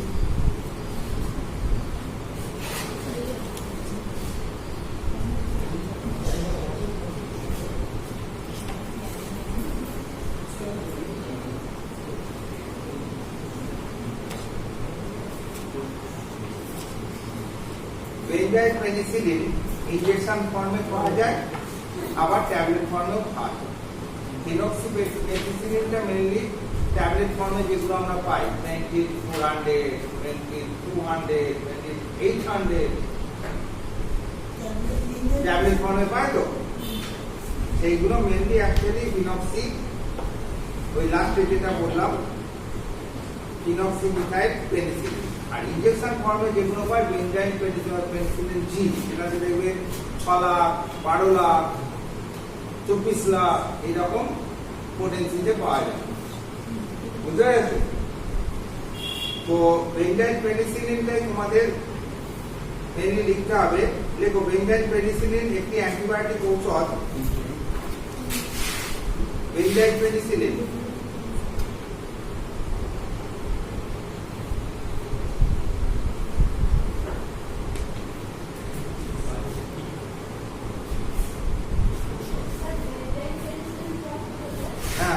এবার বেনজাইল পেনিসিলিন হেডিং দাও। হেডিং দিয়ে লেখো এটি একটি অ্যান্টিবায়োটিক ঔষধ যা বিভিন্ন প্রকারের গ্রাম পজিটিভ এবং গ্রাম নেগেটিভ জীবাণুর উপরে কাজ করে, তার মধ্যে গ্রাম পজিটিভ জীবাণুর উপরে অধিক ক্রিয়া করে। অত কিছু নাম লিখে লেখো অ্যান্টিবায়োটিক যা বিভিন্ন প্রকার জীবাণুর উপরে ক্রিয়া করে, ঠিক আছে? এটি জলে দ্রবণীয়, সাদা, গন্ধহীন, মিহি দানাযুক্ত পাউডার। এটি জলে দ্রবণীয়, সাদা, গন্ধহীন, মিহি দানাযুক্ত পাউডার।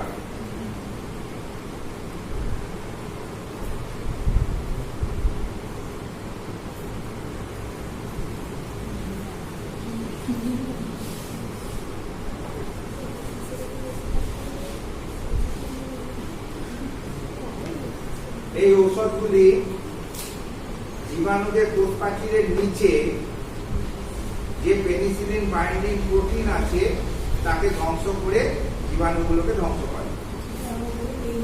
এই ঔষধগুলি জীবাণুদের প্রাচীরের নিচে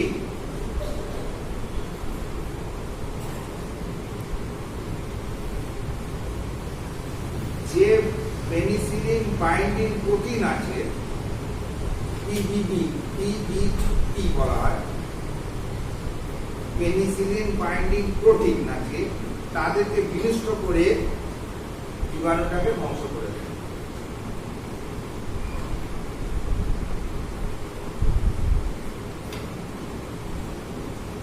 আচ্ছা, কখন এটা ব্যবহার করবে? when food is used। 1 নম্বর লেখো স্ট্রেপ্টোককাল ইনফেকশন ব্যবহার। কখন ব্যবহার করবে? বিভিন্ন প্রকারের স্ট্রেপ্টোকক্কাল ইনফেকশন, যেমন ফ্যারিঞ্জাইটিস, ল্যারিঞ্জাইটিস, টনসিলাইটিস, মিডিডিয়াল ইনফেকশন প্রভৃতি ক্ষেত্রে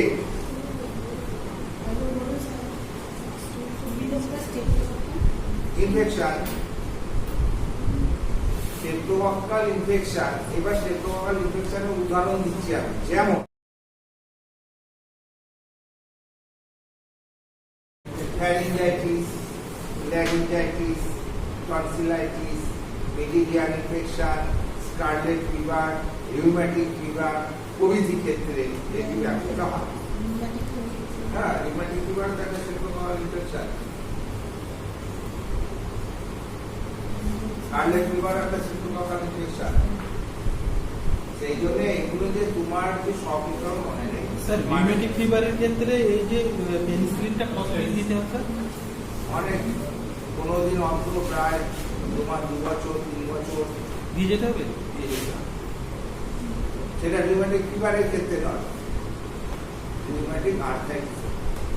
রিউমেটিক আর্থ্রাইটিসের ক্ষেত্রে তো রিউম্যাটিক ফিভার তো বেশি দিন হয় না, এবার হচ্ছে 1 মাসের কোর্স হচ্ছে তোমার 3 সপ্তাহ।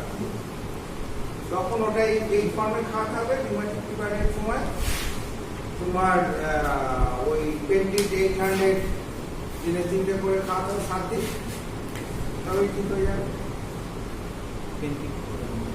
400 আছে, 200 আছে, এখন এজ আমরা ব্যবহার করি। অ্যাকচুয়ালি 200 মানে কি, ওখানে গ্রাম নয়, যেমন প্যারাসিটামল 650 মিলিগ্রাম হিসাবে, ওটা মিলিগ্রাম হিসাবে নয়, 400 এটা হচ্ছে পাওয়ার।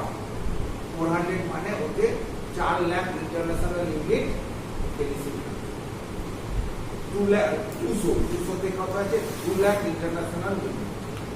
8 লাখ ইন্টারন্যাশনাল ইউনিট, বুঝেছো? আর ইঞ্জেকশন গুলোতে জি ফর্মে যেগুলো থাকে সেখানে ধরো তোমার 6 লাখ পাওয়ার থাকে, 12 লাখ পাওয়ার থাকে। যেগুলো তোমরা, আমরা যে রিউম্যাটিক ফিভার এমন একটা ফিভার, এটা একটা লো গ্রেড ফিভার, 2 থেকে 8 বছরের বাচ্চাদের বেশি হয়, তার মধ্যে ফিমেলদের বেশি হয় মেলের রেশিওতে। এই সময় কি হয় না, এই সময় একটা জ্বর হয়, জ্বরটা খুব বেশি হাই হয় না, অথচ অনেক দিন ধরে থাকে। তার সঙ্গে মেন সমস্যা হচ্ছে গাঁটগুলো ফুলে যাওয়া, গাঁটে যন্ত্রণা হয়ে পড়ে।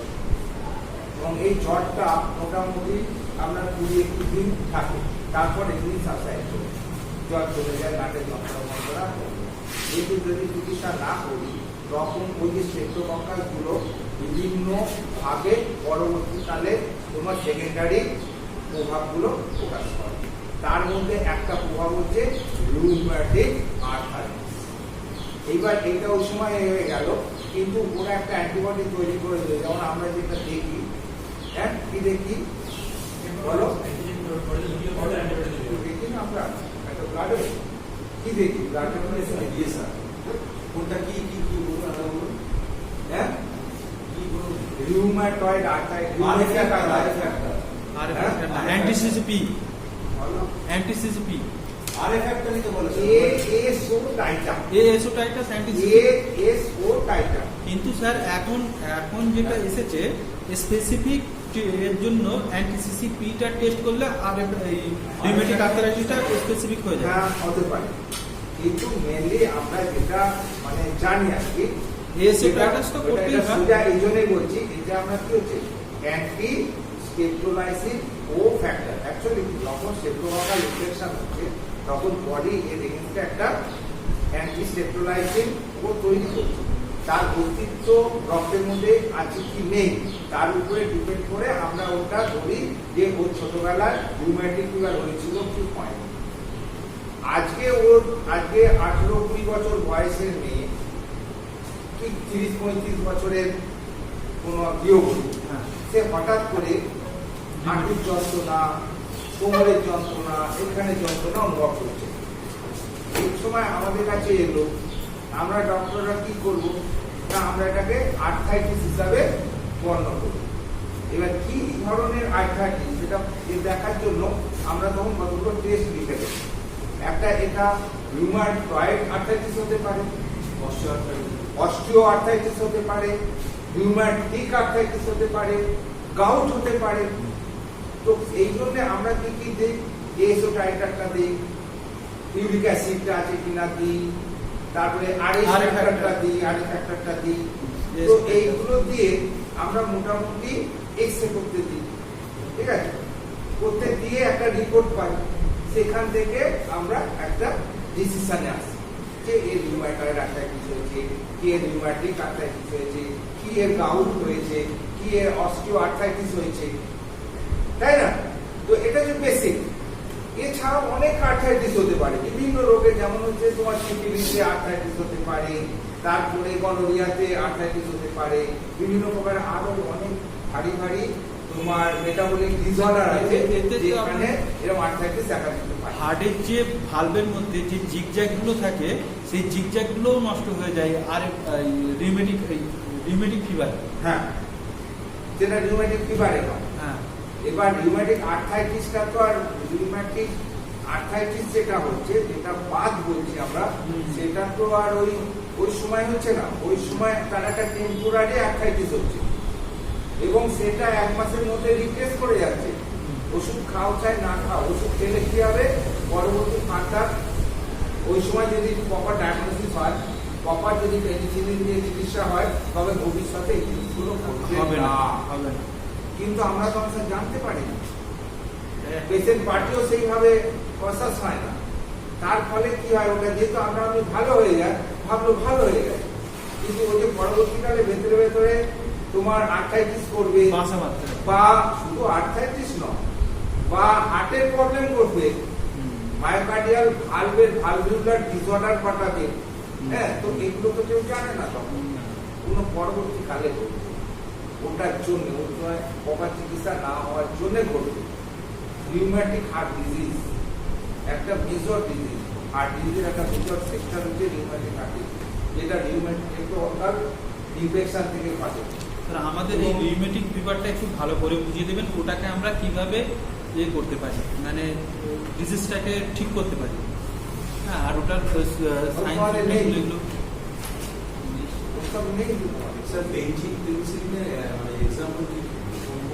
বললাম তো এখনো শেষ হয়েছে, আমরা শেষই করি। পেনিসিলিনটা কিভাবে অ্যাভেলেবেল যখন করবো তখনই তো আমরা পেয়ে যাবো, তাই না? আচ্ছা, কতদূর বললাম? আচ্ছা, এবার লেখো 2 নম্বর লেখো নিউমোকক্কাল ইনফেকশন। নিউমোকক্কাল ইনফেকশন যেমন নিউমোনিয়া, মেনিনজাইটিস, অস্টিওমাইলাইটিস প্রভৃতি রোগে ওষুধ ব্যবহার হয়।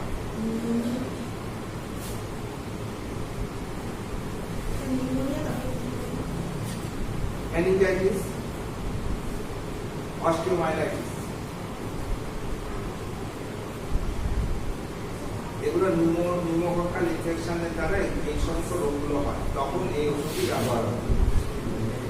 এবার লেখো এসটিডি যেমন গনোরিয়া, সিফিলিস প্রভৃতি রোগে এই ওষুধটি ব্যবহৃত হয়। সেক্সুয়ালি ট্রান্সমিটেড ডিজিজ যেমন গনোরিয়া, সিফিলিস প্রভৃতি রোগে এই ওষুধটি ব্যবহৃত হয়। আর বলতে হবে সেক্সুয়ালি ট্রান্সমিটেড ডিজিজ যেমন গনোরিয়া এবং সিফিলিস রোগে এই ওষুধটি ব্যবহৃত হয়।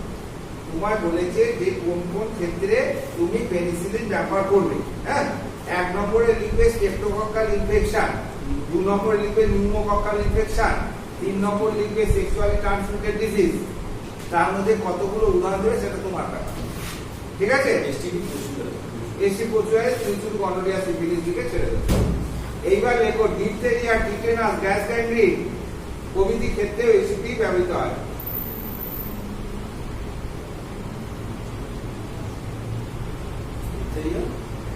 টিটেনাস, গ্যাস গ্যাংগ্রিন 4 নম্বর গেল।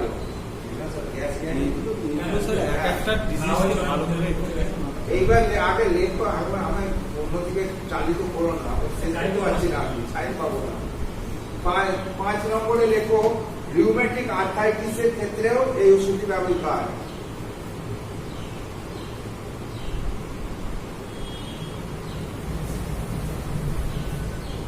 আর 6 নম্বরে লেখো সফট টিস্যু ইনফেকশন, যেমন অ্যাবসেস, কার্বনকল, উন্ডস প্রভৃতি ক্ষেত্রেও অ্যান্টিবায়োটিক। ঠিক আছে, এবার দেখো how it is supplied and given to the patient, মানে কিভাবে পাওয়া যায় আর আমরা কতটা পরিমাণে রোগীদের দেবো। ঠিক আছে, লেখো এই ওষুধটি ইনজেকশন হিসাবে 6 লাখ, 12 লাখ, 24 লাখ ইউনিট হিসাবে পাওয়া যায়। ইনজেকশন হিসাবে 6 লাখ, 12 লাখ, 24 লাখ ইউনিট ভায়াল হিসাবে পাওয়া যায়।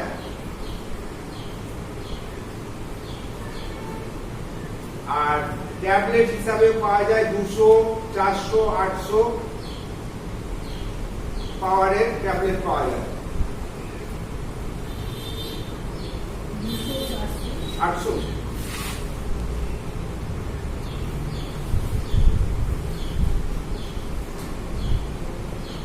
এবার হচ্ছে ডোজ, বিলো 1 ইয়ার, একদিকে লেখো এজ আর এদিকে লেখো ডোজ আর ডিউরেশন।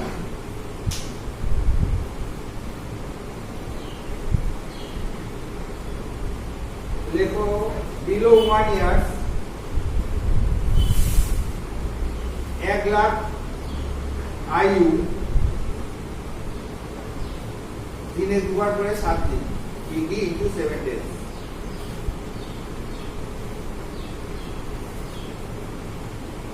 এক থেকে 5 বছরের এদের নিচে লেখো 1 থেকে 5 বছর,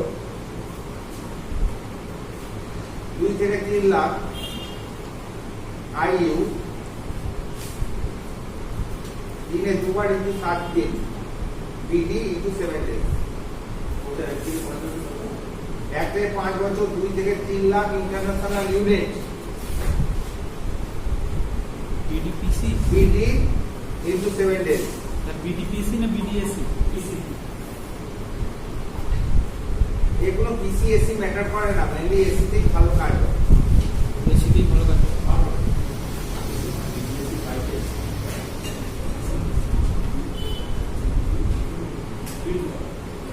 ইনজেকশন ফর্মে দিলে পেটেন্ট কেন ব্লাডে চলে গেল, কারণ এই পেনিসিলিন প্রচুর গ্যাস্ট্রিক অ্যাসিড খেতে নষ্ট হয়ে যায়, যার জন্য আমরা এটা ট্যাবলেট ফর্মে দিয়ে খুব ভালো রেজাল্ট পাই। সেই জন্য ইনজেকশন ফর্মে দিই। এর ইনজেকশন ফর্মের সঙ্গে তোমার এখানে ডিপিসির কোনো নিয়ম। আচ্ছা, 6 থেকে 12 বছরের হচ্ছে 5 লাখ ইন্টারন্যাশনাল ইউনিট, দিনে 2 বার করে 7 দিন, 5 লাখ ইন্টারন্যাশনাল ইউনিট, বা 5 থেকে 6 লাখও করতে পারো, কোনো ব্যাপার নেই। আর অ্যাডাল্টের ক্ষেত্রে 10 থেকে 12 লাখ।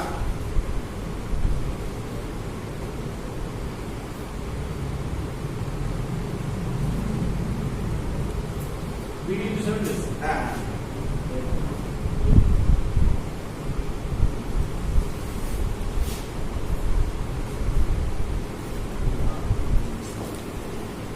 সাইড এফেক্ট কি দেখা যায়? Side effect, 2 to 7। কত না কিছু না।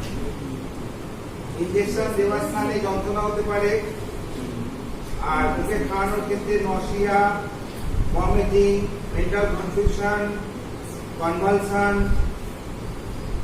প্রভৃতি দেখা দিতে পারে। আর শিশু আর স্তন্যদানকারী ও গর্ভবতী মাকে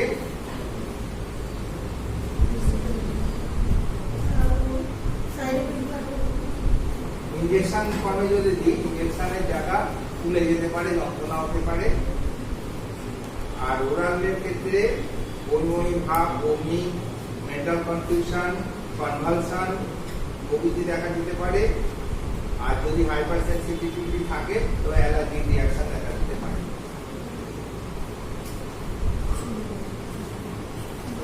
সেই জন্য সাবধানতায় কি লিখবে? সাবধানতায় লিখবে সবসময় যদি নন আননোন কেস হয় তবে পেনিসিলিন হাইপার সেন্সিটিভিটি টেস্ট করে নিয়ে এই ওষুধটি দেওয়া উচিত, অর্থাৎ অ্যালার্জিক টেস্ট করে নিয়ে তারপর দিতে হবে। আছে জেনে নিয়ে তারপর